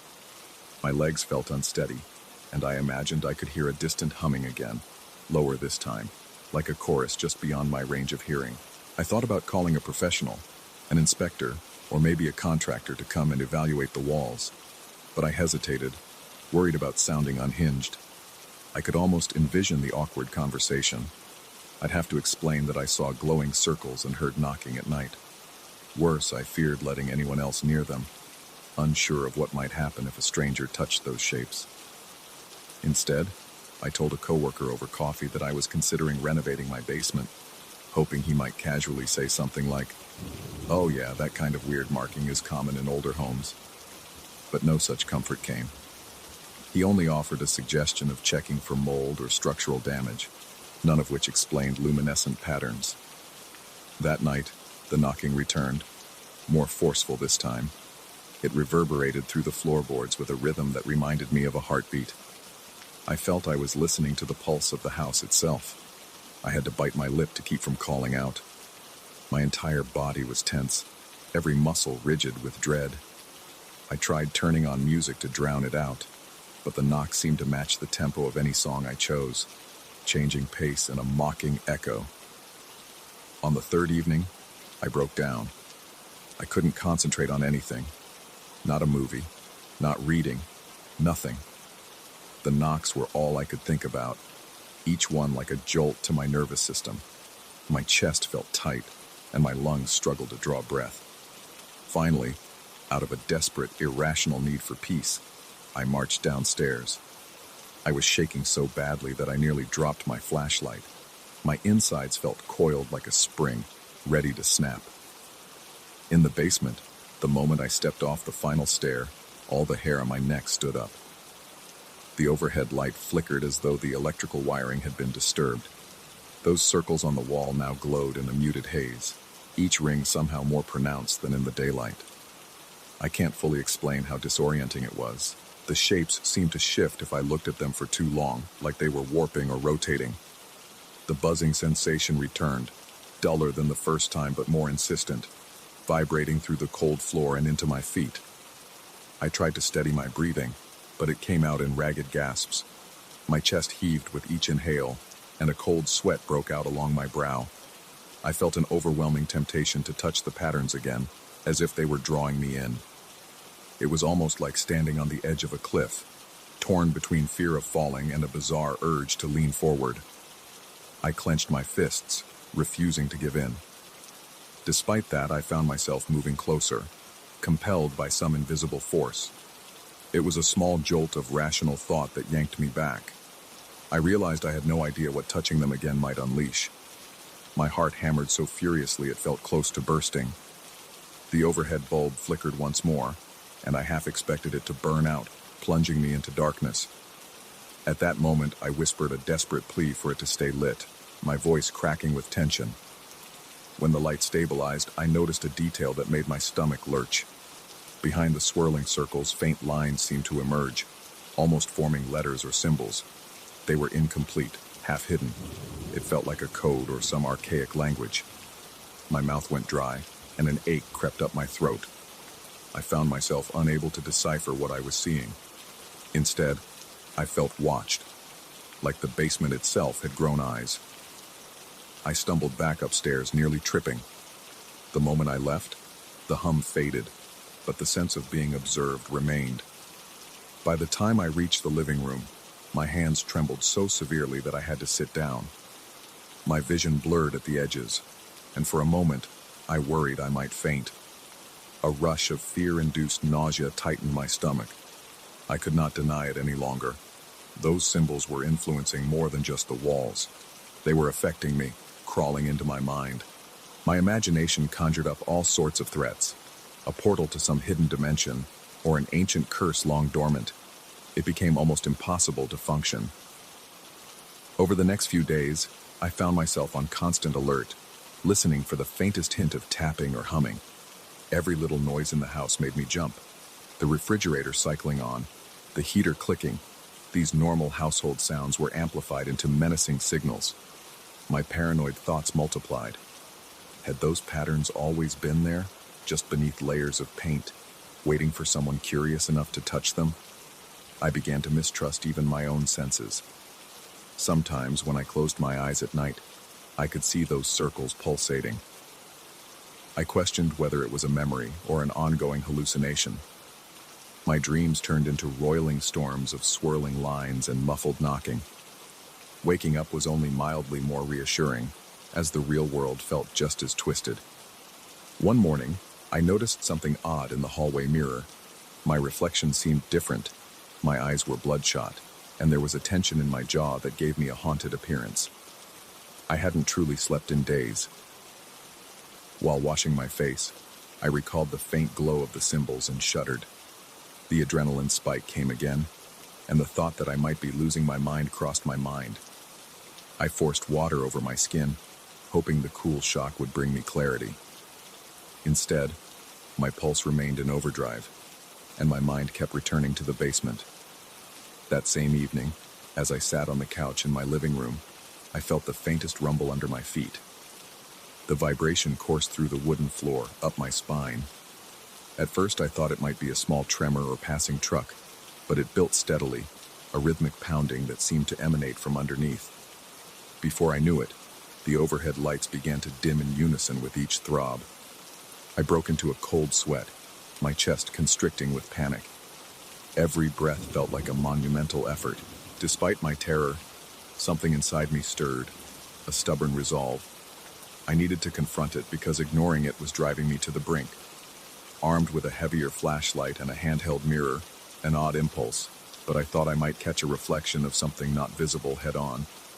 I made my way downstairs once more. My limbs felt numb with fear, yet tingling with adrenaline. The basement was throbbing with energy. The overhead light flickered wildly now, casting disjointed shadows across the floor. The circular patterns glowed with a sickly luminescence, each ring sharper than before. At the center of the largest symbol, a subtle swirling movement caught my eye, as though the paint itself were alive. I placed the mirror at an angle to observe from a safer distance. My stomach churned. In the reflection, the circles appeared to expand, forming a spiral that reached toward me. My entire body shook with waves of terror. I had the distinct impression that I wasn't just looking at shapes on a wall. I was peering into something that wanted to look back. In that harrowing moment, I considered slamming the mirror to the ground, but I resisted the urge. Instead, I forced myself to speak out loud.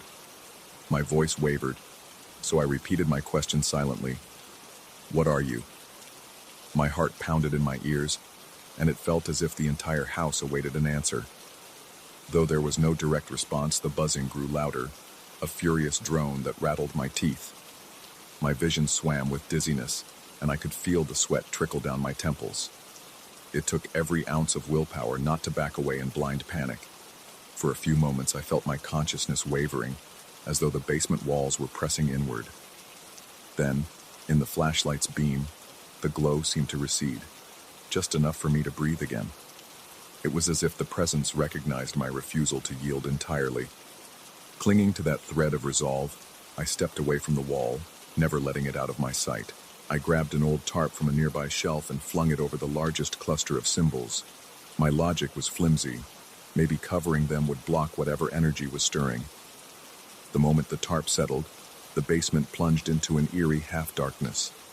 The humming subsided, only slightly. My shoulders remained bunched with tension, but I felt a microscopic sense of relief. I backed up the stairs, the flashlight bobbing with my trembling hand. As I reached the ground floor, the oppressive weight I'd felt in the basement lifted a fraction. I locked the basement door, though I knew it offered no real barrier against something intangible.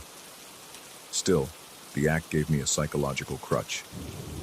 In the living room, I sank onto the couch, my lungs working overtime to catch my breath. My muscles burned with exhaustion. I spent the next few hours bathed in anxiety, bracing for the knocks or the hum. They never came. The house was silent, too silent. I dozed off at some point, a restless, uneasy sleep. In my half-conscious state, I dreamt of swirling lines colliding with each other, trying to form a figure that was always out of focus. When morning came, sunlight filtered through the windows, and for the first time in days, I felt some measure of calm. I considered my options: call someone, try to cleanse the place with some unscientific ritual, or simply get out. But the property was mine. Running felt premature. Plus, I worried that if there was any lingering force tied to me, leaving might not solve anything. So I decided to open that basement door once more in daylight, to see if covering the symbols had truly made a difference.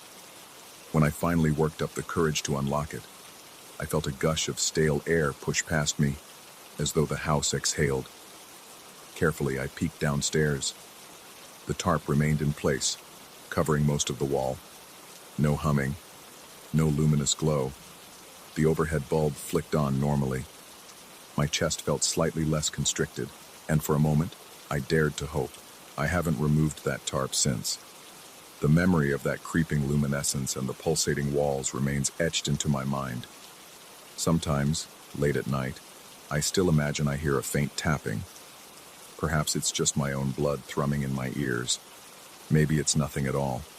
Yet I can't shake the feeling that something in the basement continues to watch and wait. The knowledge that those swirling patterns remain hidden but not gone gnaws at my peace. Despite my attempts at normalcy, the question of what they truly are hangs over me like a storm cloud. Even now, whenever I stand near the basement door, my pulse races, and a phantom vibration courses through my fingertips. Part of me wants to pry the tarp away, to see if those symbols have grown or changed. Another part insists that it's best left alone, that there are forces I'm not equipped to comprehend. And so I live with this precarious balance. On one side, the day-to-day life of work, errands, and routine. On the other, an unsettling secret waiting just beneath my feet. I can't say I've found closure. Maybe I never will. But for now, I remain here, coexisting with the unknown. Every beat of my heart reminding me of that hidden presence below. It's a fragile piece at best, haunted by the memory of those impossible circles and the whispered promise of something beyond my understanding. I don't know if I'll ever truly be free of it. Yet I stay, holding on to the faint hope that leaving them covered will keep the nightmares at bay, all the while bracing for the day they might call to me again.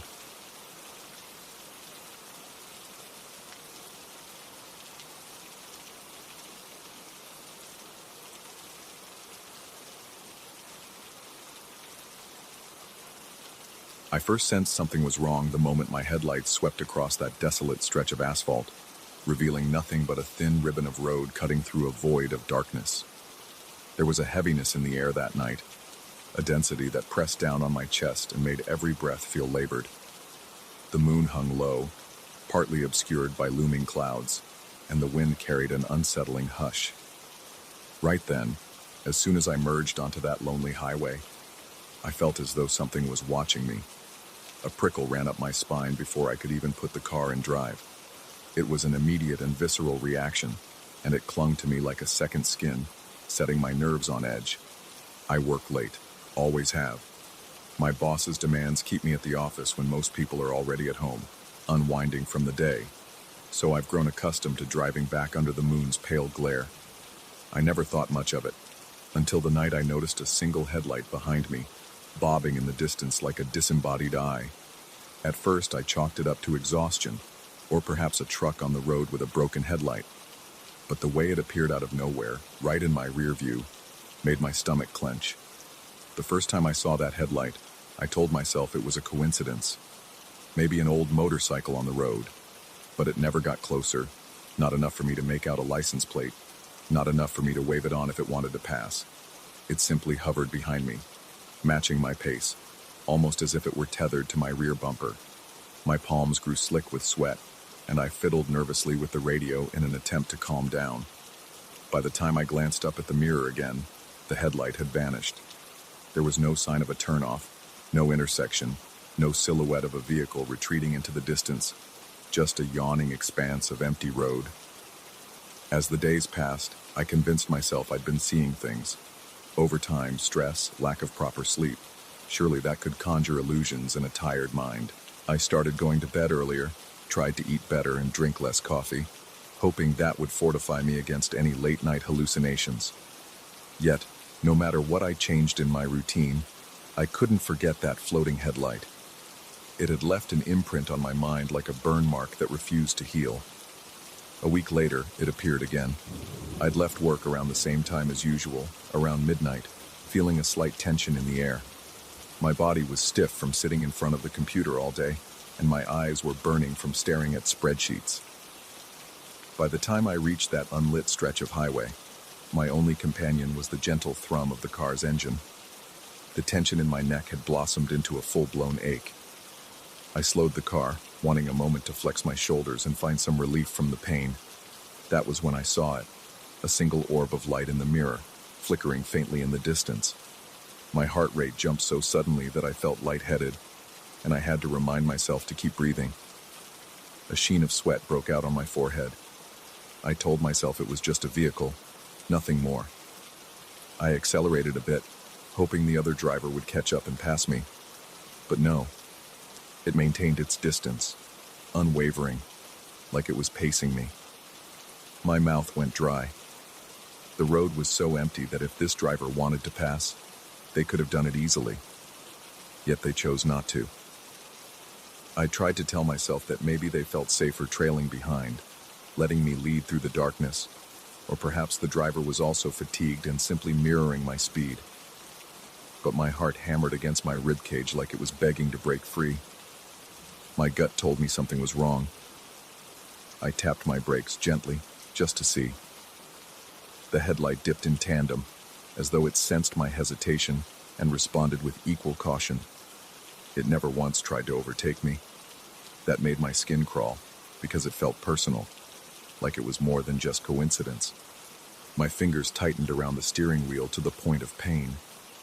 In a surge of frustration, I slowed to nearly a crawl, expecting the trailing vehicle to pass. Instead, it slowed too. That was when I felt real fear, raw and electric, biting at the back of my neck. The headlight followed me for a full 5 minutes like this. My arms were shaking, and I kept rubbing my palms on my jeans to wipe away the sweat. The engine's steady drone and my own ragged breathing were the only sounds in the world at that point. My throat constricted, and I felt an irrational impulse to pull over. But the idea of stopping in the middle of nowhere, with this unknown presence behind me, felt too terrifying. So, I kept driving, a little faster, trying to outrun whatever it was.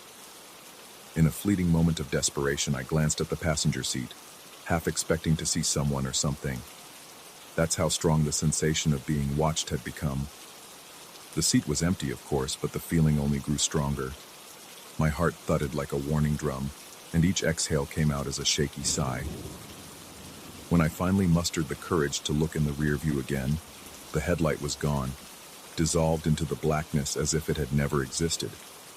My relief was immediate but short-lived, replaced by a suffocating sense of dread. There was nowhere it could have turned.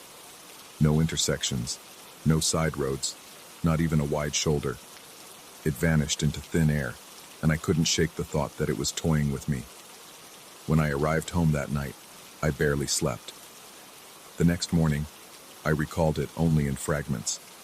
The single beam of light trailing me, the goosebumps prickling my arms, my heart pounding in my ears. I told a coworker in passing that something unsettling had happened on my drive, but I kept it vague. I'm not sure I wanted to hear anyone tell me it was just in my head, because the more I thought about it, the more convinced I became that there was something else, something beyond logic or reason, lurking on that deserted road. Over the following nights, I did everything I could to avoid traveling that path.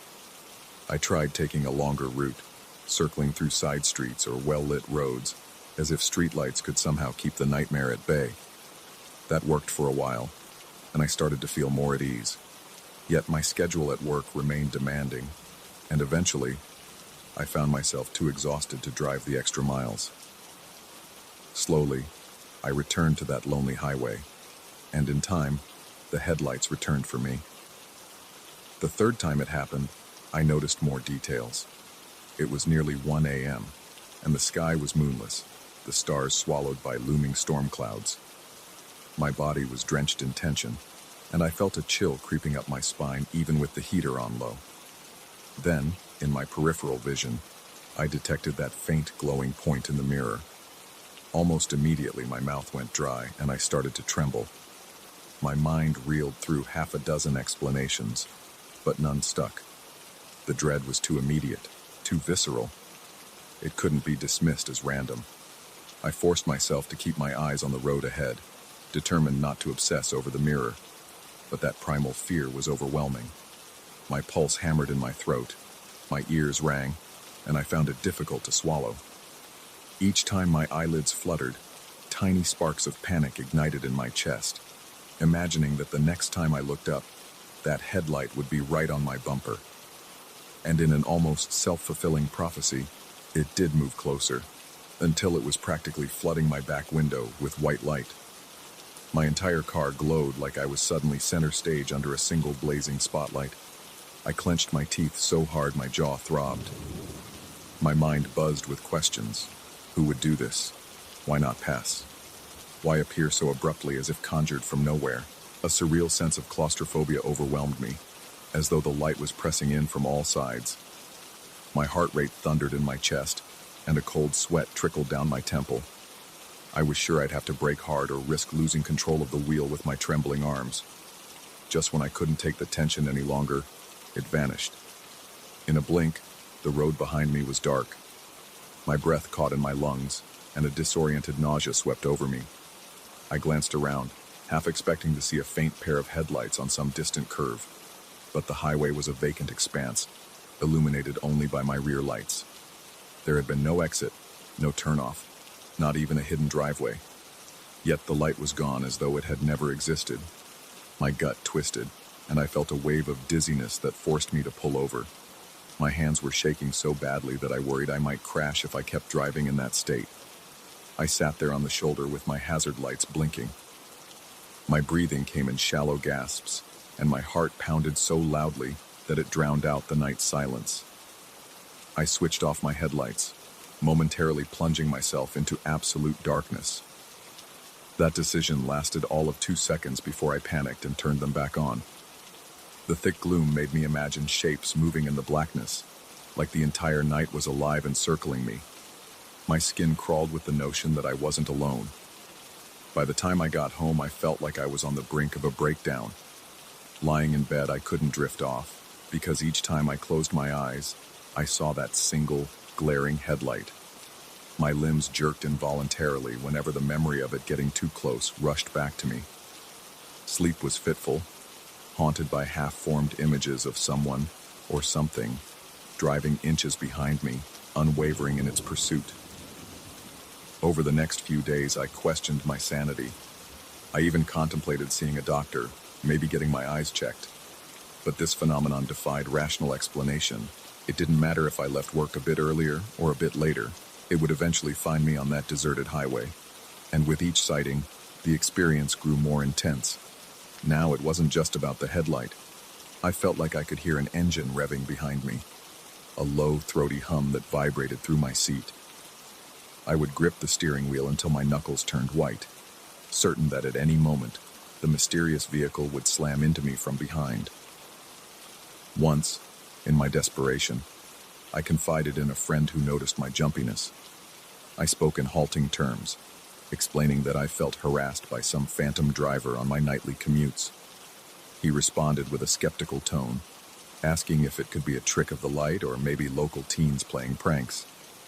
I felt no comfort in his reassurances.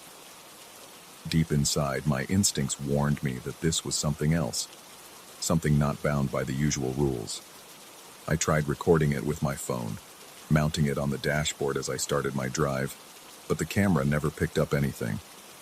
As soon as that glowing orb appeared, I'd glance at the phone, and it showed only empty blackness behind me. This mismatch between what I saw with my own eyes and what the device recorded took the terror to a new level. The logical part of my brain whispered that nothing was there, that I should go home, forget this nonsense, and take a break. But every nerve in my body screamed the opposite. Tension reached its peak on one of the stormiest nights of the year. Rain lashed at my windshield, and thunder snarled across the sky. Each bolt of lightning illuminated the highway in stark flashes, revealing the same lonely stretch that I had come to dread. I had left the office later than I wanted, and my shoulders were already stiff with anxiety. As soon as I hit that familiar patch of road, I felt my stomach lurch. Something inside me knew the headlight would come. The highway was slick with rain, my wipers working furiously. My breath fogged the interior despite the defrost setting. Sure enough, there it was, a faint pinprick in my rearview mirror, shimmering like a star in a swirling galaxy of darkness and rain. My heart lurched into my throat. Instinctively, I pressed the accelerator, wanting to put distance between myself and that hypnotic light. But it sped up as well, closing in, inch by inch. until once again it was so bright that my rear windshield glowed white. My pulse hammered as lightning tore across the sky, momentarily revealing the road behind me. And in that split second, I expected to see a vehicle's outline. Some make or model, a shape, anything tangible. But I saw nothing. The road was as empty as the void, yet the light persisted, throbbing like an artificial sun in my mirror. My entire body locked up with raw panic. My breathing turned shallow and frantic, and my vision blurred at the edges. The noise of the storm, the frantic wipers, my pounding heart, they all merged into a deafening roar that made it impossible to think straight. Suddenly, I made a choice. I slammed on the brakes, not caring about skidding or hydroplaning. I just couldn't bear another moment of this chase. My car fishtailed, the tires squealing on the wet pavement. My seatbelt dug into my chest, and I gripped the wheel, wrestling to keep the car from spinning out. When the car finally stopped, my body was trembling like I'd been caught in a freezing blizzard. I twisted around, fully expecting to see that headlight behind me, ready to crash into my bumper. But there was nothing. No glow, no engine hum, nothing. Rain pelted my windows, and thunder rumbled in the distance. My eyes struggled to focus in the dim light, but the highway was deserted. It was as if that impossible illumination had winked out of existence in the mere blink of an eye. I felt a strangled sob catch in my throat. Every fiber in my being was on high alert, expecting the light to return, to materialize right beside me, or perhaps in front of me this time. But the night remained silent, cloaked in sheets of rain and rolling thunder. My breath rattled with each exhale, and a deep shiver set into my bones. Slowly, I coaxed my car back onto the road, driving with a hypervigilance that made my shoulders ache. When I finally got off that highway, I pulled into a roadside gas station, a single island of light in an ocean of darkness. I left the car running as I stepped out under the flickering fluorescent canopy, letting the rain drench my hair and clothes. It was a miserable feeling, but it at least proved I was still here, in reality, physically grounded. I stared at the empty road behind me, half expecting a silent, glowing orb to appear beyond the watery halo of the station's lights. Yet all I saw was blackness. I haven't seen the headlights since that night. Still, every time I merge onto that same stretch of road, I feel a surge of dread. My body reacts before my mind even has time to process. My pulse quickens, my palms become clammy, and I brace myself for the reappearance of that phantom glow. It's like a reflex now, an inevitability etched into my nerves. Even though weeks have passed, I can't shake the suspicion that it's out there, watching, waiting for me to let my guard down. I sometimes swear I can hear a low engine rumble at the far edges of my hearing, but when I check the mirror, there's nothing but my own anxious face staring back. I can't say with certainty what it was. A ghost? A hallucination? Or something that slips through cracks in reality on lonely roads late at night? I've tried telling myself it was only my imagination running wild, fueled by exhaustion and stress. Yet, deep down, I can't escape the feeling that something followed me. Something that hasn't entirely let go. To this day, whenever I'm alone in my car at night, I catch myself glancing into the rearview mirror more often than necessary, my heart pounding, expecting to see that solitary beam of light glaring back at me. And maybe, one night, it will return. Each time I drive down that deserted stretch, my body seizes with a familiar dread, and my vision narrows.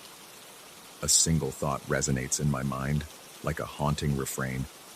I am never truly alone on that road, and it terrifies me. I wish I could say the fear has faded, but it's more accurate to say I've learned to live with it. My life goes on. I wake, work, and drive home, repeating the same routine. But there's a new edge to my perception, a permanent awareness that something impossible has brushed against my reality.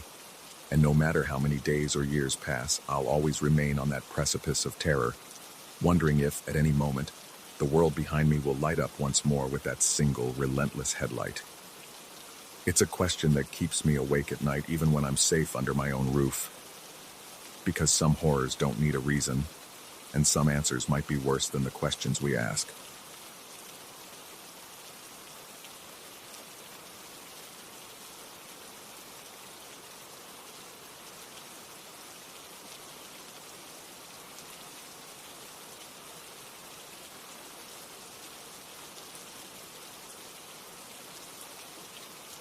still remember the way the corridor lights buzzed that night, casting harsh, wavering shadows across the office floor. The entire building felt alive in the worst possible way, like the architecture itself was inhaling and exhaling in shallow, erratic breaths. Each flicker of fluorescence seemed more pronounced than the last, and every silent pause amplified the pounding of my heart. I had stayed far too late, and the surrounding emptiness was not just an inconvenience, but a tangible menace. That was the first sign, the oppressive quiet that blanketed everything, so thick it felt as though the walls were ready to close in and swallow me whole.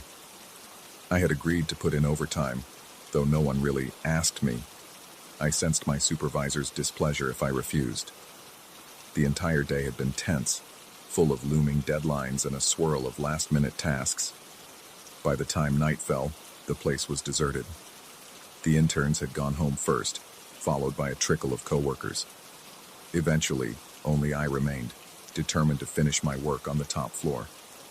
Sometime around midnight, the hush of the corridors became overwhelming, punctuated by the low hum of the air conditioning system. It was then I heard an unexpected sound, a faint whirring, like a vacuum cleaner or some cleaning equipment.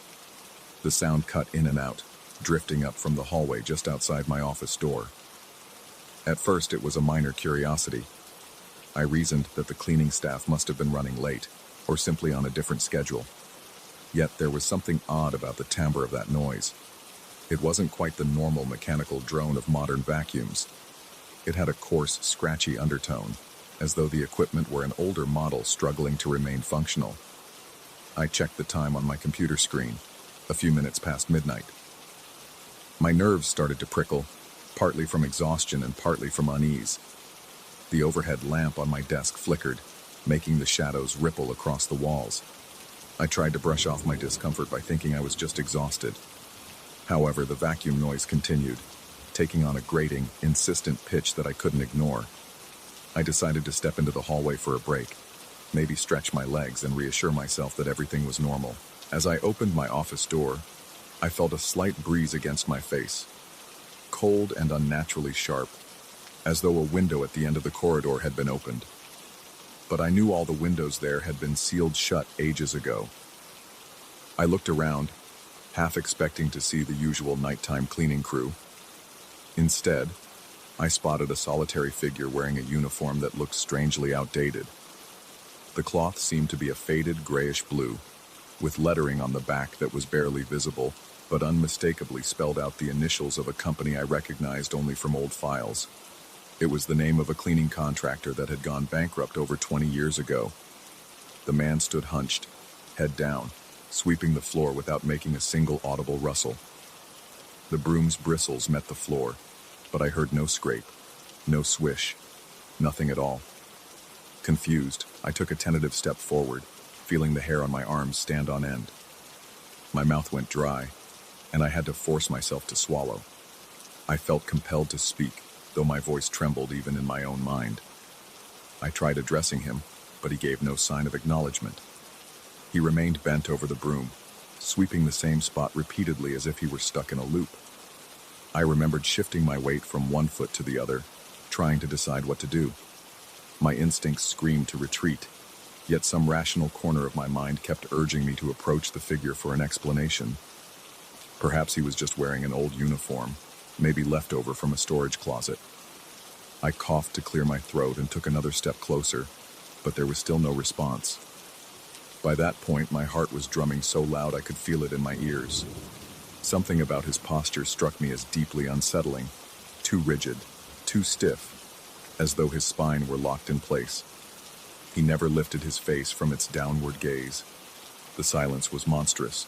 Even the flickering overhead lights seemed hushed, as if they were afraid to draw attention to themselves. Eventually, I retreated into my office without another word, deciding that I had neither the courage nor the energy to press the issue. I locked the door, leaning against it to steady my frayed nerves. My shirt clung to my back, damp with sweat, and I felt my breath catch as the adrenaline refused to subside. I told myself that I should just pack up and leave. It was late, I was tired, and nothing good ever came from overextending yourself in a near-empty office building long after midnight. but a stubborn part of me insisted on finishing one final spreadsheet. Perhaps I believed burying myself in work would distract me from the sense of unease. As I sat down at my desk, my hands trembled over the keyboard. The room's silence was amplified by the knowledge that outside my door, there was a man, or something that looked like a man, performing an action that should have been accompanied by normal, mundane sounds. But none existed. Time seemed to crawl, and every so often I glanced at the small gap underneath the office door, expecting to see feet shuffling by or the shadow of a broom handle.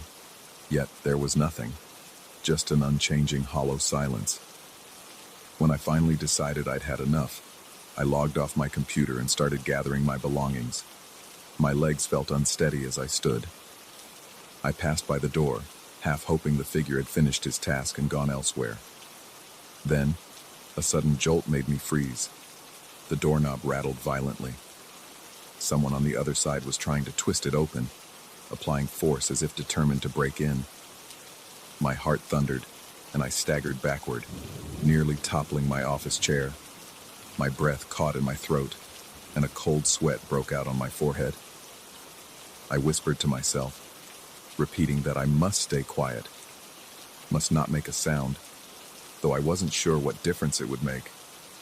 The rattling persisted for several gut-churning seconds. I glanced at the thin line of light beneath the door. Something stood there. I could see the blocked-out space where feet should be. I crouched, leaning in just enough to peer through the gap. My entire body trembled with each heartbeat. What I witnessed nearly made me gasp. The outline of the figure was unmistakable. The same uniform, the same rigid stance. But the face was all wrong. In fact, there was no face at all. Where eyes, nose, and mouth should have been, there was a featureless expanse of pale skin. He remained perfectly still, except for his hands gripping the doorknob. I felt nauseated, as if the floor had suddenly shifted. The man's existence violated every sense of reason I possessed. Panic seized me. I pressed my shoulder against the door, praying the lock would hold. My breath became shallow and ragged, and I could almost hear my own pulse, a rapid staccato that hammered against my eardrums. Time stretched, and I wondered if I was losing my mind. Perhaps I had dozed off or hallucinated from stress, but the doorknob continued to jerk, and I could feel the vibrations under my hand. This was no dream. Eventually, the rattling stopped. A long, dreadful silence followed, so profound I could barely stand it. I stayed motionless, straining to catch any hint of movement outside. Slowly, after what felt like an eternity, I managed to steady my breathing. A small, irrational part of me hoped that if I stayed very still, the figure would vanish. And for a moment I thought it had. No more clattering on the door, no shadow, no shape interrupting the light. I waited a few more minutes before mustering the courage to open the door. My hand shook so badly it took 2 tries to grip the knob firmly. I turned it, inching the door open. The hallway was empty. There were no footprints, no debris from the broom, no sign that anyone had been there at all. The silence taunted me, like it was mocking my fear. My brain spun in circles trying to rationalize what I'd seen. I made my way to the elevator, hugging the wall as I moved. The flickering lights in the corridor seemed more erratic, as if on the verge of shorting out altogether. Each step felt like a marathon, and my skin tingled with the constant sensation of being watched. My eyes darted between the empty offices, expecting that faceless shape to lunge out at any moment. My body was a bundle of tension and sweat. The dryness in my mouth was overwhelming. I could barely swallow. Finally, I reached the elevator bank. I stabbed the button repeatedly, desperate for the doors to open. When the elevator bell chimed, the sudden sound made my heart leap uncomfortably in my chest. I scrambled inside and pushed the ground floor button. In that brief instant, I caught a reflection in the elevator's brushed metal interior, a shape at the end of the hallway, so distant it was barely discernible, yet it filled me with horror. It was the man, silently sweeping the floor, his posture unchanged. The doors closed before I could see more, but I felt the weight of his presence linger. My chest tightened, and a chill passed through my body, as though I had just glimpsed something that shouldn't exist in the realm of the living. The elevator's descent was agonizingly slow. The overhead light flickered, creating a strobe effect that set my nerves on edge. With each passing floor, I felt my anxiety spike, as if the building were intentionally slowing my escape. When the doors finally slid open on the ground floor, I stumbled out into the lobby. The night security guard was seated behind a desk, eyes heavy with the boredom of the late shift. I approached him, struggling to maintain my composure. My words came out in fragments, and I'm sure my eyes were wide with panic. He picked up on my distress, though he tried to remain calm. He asked what happened, and I tried to explain the figure I'd seen upstairs. He looked surprised, insisting no one else was supposed to be there. According to his records, I was the only employee left in the building, and the upper floor had been locked down hours ago. He mentioned that no cleaning crew was scheduled that night. The next shift would only arrive early in the morning. My throat felt tight, and I fought the urge to double-check if I had somehow misread the situation. However, the old uniform, the lack of any sound from the broom, the featureless face, all of it flooded back into my mind, impossible to dismiss. He must have seen the fear in my eyes because he got up to check the security monitors, scanning each floor. Apparently, everything looked still and empty. He insisted that if I was frightened, I should go home, and he assured me he'd do a patrol of the premises. I followed his advice immediately, practically running across the dimly lit parking lot to my car. The night air clung to my skin, and my nerves were still raw, making me jump at every shift of shadow or rustle of wind. I fumbled with the keys, my hands shaking so badly I almost dropped them. Once in the driver's seat, I locked the doors and sat there trying to steady my breathing. The fluorescent lights of the parking lot hummed overhead, and I kept expecting to see that motionless figure in the rearview mirror.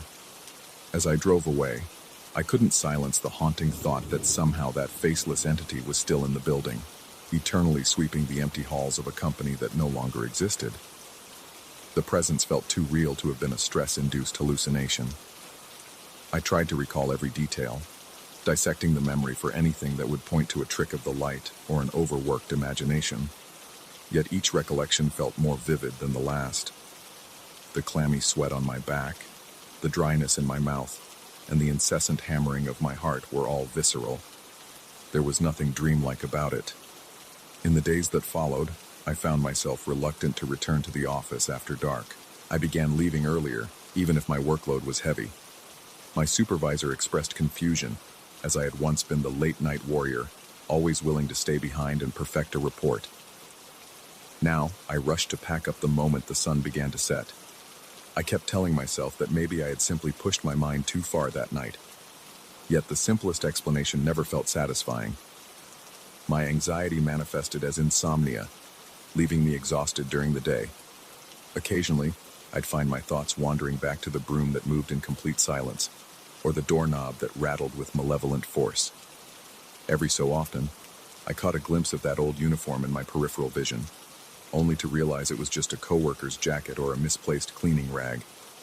The fear lingered, a low-level hum of dread. I confided in a friend once, describing the incident in careful, measured language to avoid sounding too hysterical. He tried to comfort me, suggesting I must have conflated normal events with an overworked mind. But I knew that rationalization would never explain that blank face. No human expression, no eyes or mouth, just a smooth, pallid surface that made my skin crawl whenever I recalled it. I continued avoiding overtime, refusing to put myself in a situation where I'd be alone on that floor again. Yet, time marches on, and responsibilities pile up. There eventually came another project that demanded late nights. I negotiated to work from a lower floor, quietly convincing my supervisor that I could be more productive in a space closer to the exit. I never explained the real reason. Still, every once in a while, I heard faint phantom sounds, a distant whirring or the subtle swish of a broom. Each time, I tried to suppress my panic, convincing myself it was only the ventilation or a creaky pipe. On rare occasions, I'd speak with the night security guard, who insisted nothing unusual ever showed up on the cameras, though he admitted that the feeds had blind spots. He made vague mentions of older staff who used to talk about strange happenings long after the bankrupt company had vacated the premises. The stories usually ended with employees sensing an inexplicable presence or hearing footsteps when no one was there.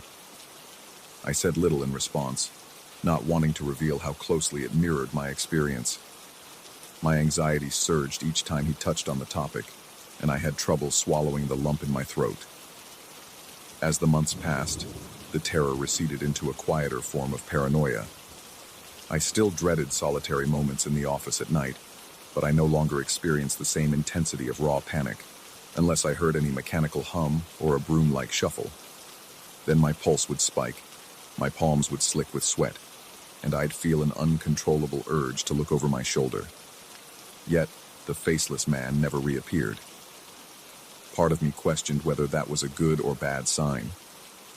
Could it be that I had glimpsed something that only manifests once for each unlucky observer? Or was I teetering on the edge of another confrontation, one I might not escape so easily? I still cling to the memory of locking my office door, feeling it rattle under a furious grip from the other side. The sensation of dread was so potent that each retelling brings back a fragment of that sweaty, trembling terror. And I can't shake the suspicion that if I wander alone on that top floor again, I might find him, or it, stuck in an endless loop of sweeping, wearing the insignia of a company that hasn't existed for decades. In some ways, escaping that night was the easy part. Now I live with the knowledge that certain corners of our reality don't necessarily follow the rules we assume. There's a presence in that building, something bound to those sterile corridors, repeating a menial task without rest or reason. The worst part is the overwhelming silence it carries with it, a silence that defies logic. I left that night, but I never truly left the memory behind. Even now, if I catch the faintest echo of a vacuum cleaner after hours, or spot a flicker of movement where there shouldn't be any, my heart rate skyrockets. I swallow hard, my lips go dry, and I remember that featureless face pressed against my door. In my nightmares, I see the broom gliding over the floor in perpetual silence, a horrifying parody of routine maintenance. And in those dreams, he always looks up. I can't see his eyes. He has none. But I feel them on me, as if he's aware of my presence in a way no ordinary being could be. I still go to work, but I never feel entirely safe once the sun sets. It's as though the building itself holds its breath, waiting for the right moment to remind me that there are corners of existence beyond my understanding. The memory of that vacuum's raspy drone lingers, accompanied by the image of a uniform that belongs to a forgotten era. I escaped that night, but I remain haunted by an unanswered question. What truly roams those halls when no one is watching? And will it ever let me forget that it found me, if only for a moment, trapped behind a locked door with my heart slamming against my rib cage? These days, I make sure I'm never the last to leave. I find petty excuses, meetings, errands, scheduling conflicts, anything to avoid the solitude of a silent corridor. My coworkers might find me oddly skittish, but they don't press the issue. In the end, I have accepted that what I saw remains beyond easy explanation. I don't need anyone else's validation to confirm the dread I felt that night. It's etched into my bones, a permanent scar reminding me that some apparitions do not follow normal logic. They are drawn to loneliness, to deserted offices, to the precise moment when you realize you're utterly alone. I don't know whether it's some restless spirit, a residual echo of the past, or simply a manifestation of my own psychological strain. But I do know what I saw in that corridor. And I know I locked my door in terror, only to have it shaken by something that had no face. That knowledge weighs on me even now, an enduring specter lingering in my mind long after I fled the building. Even though I physically walked out unscathed, a part of me is still trapped up there, listening to the silent sweep of an ancient broom in a place where it no longer belongs.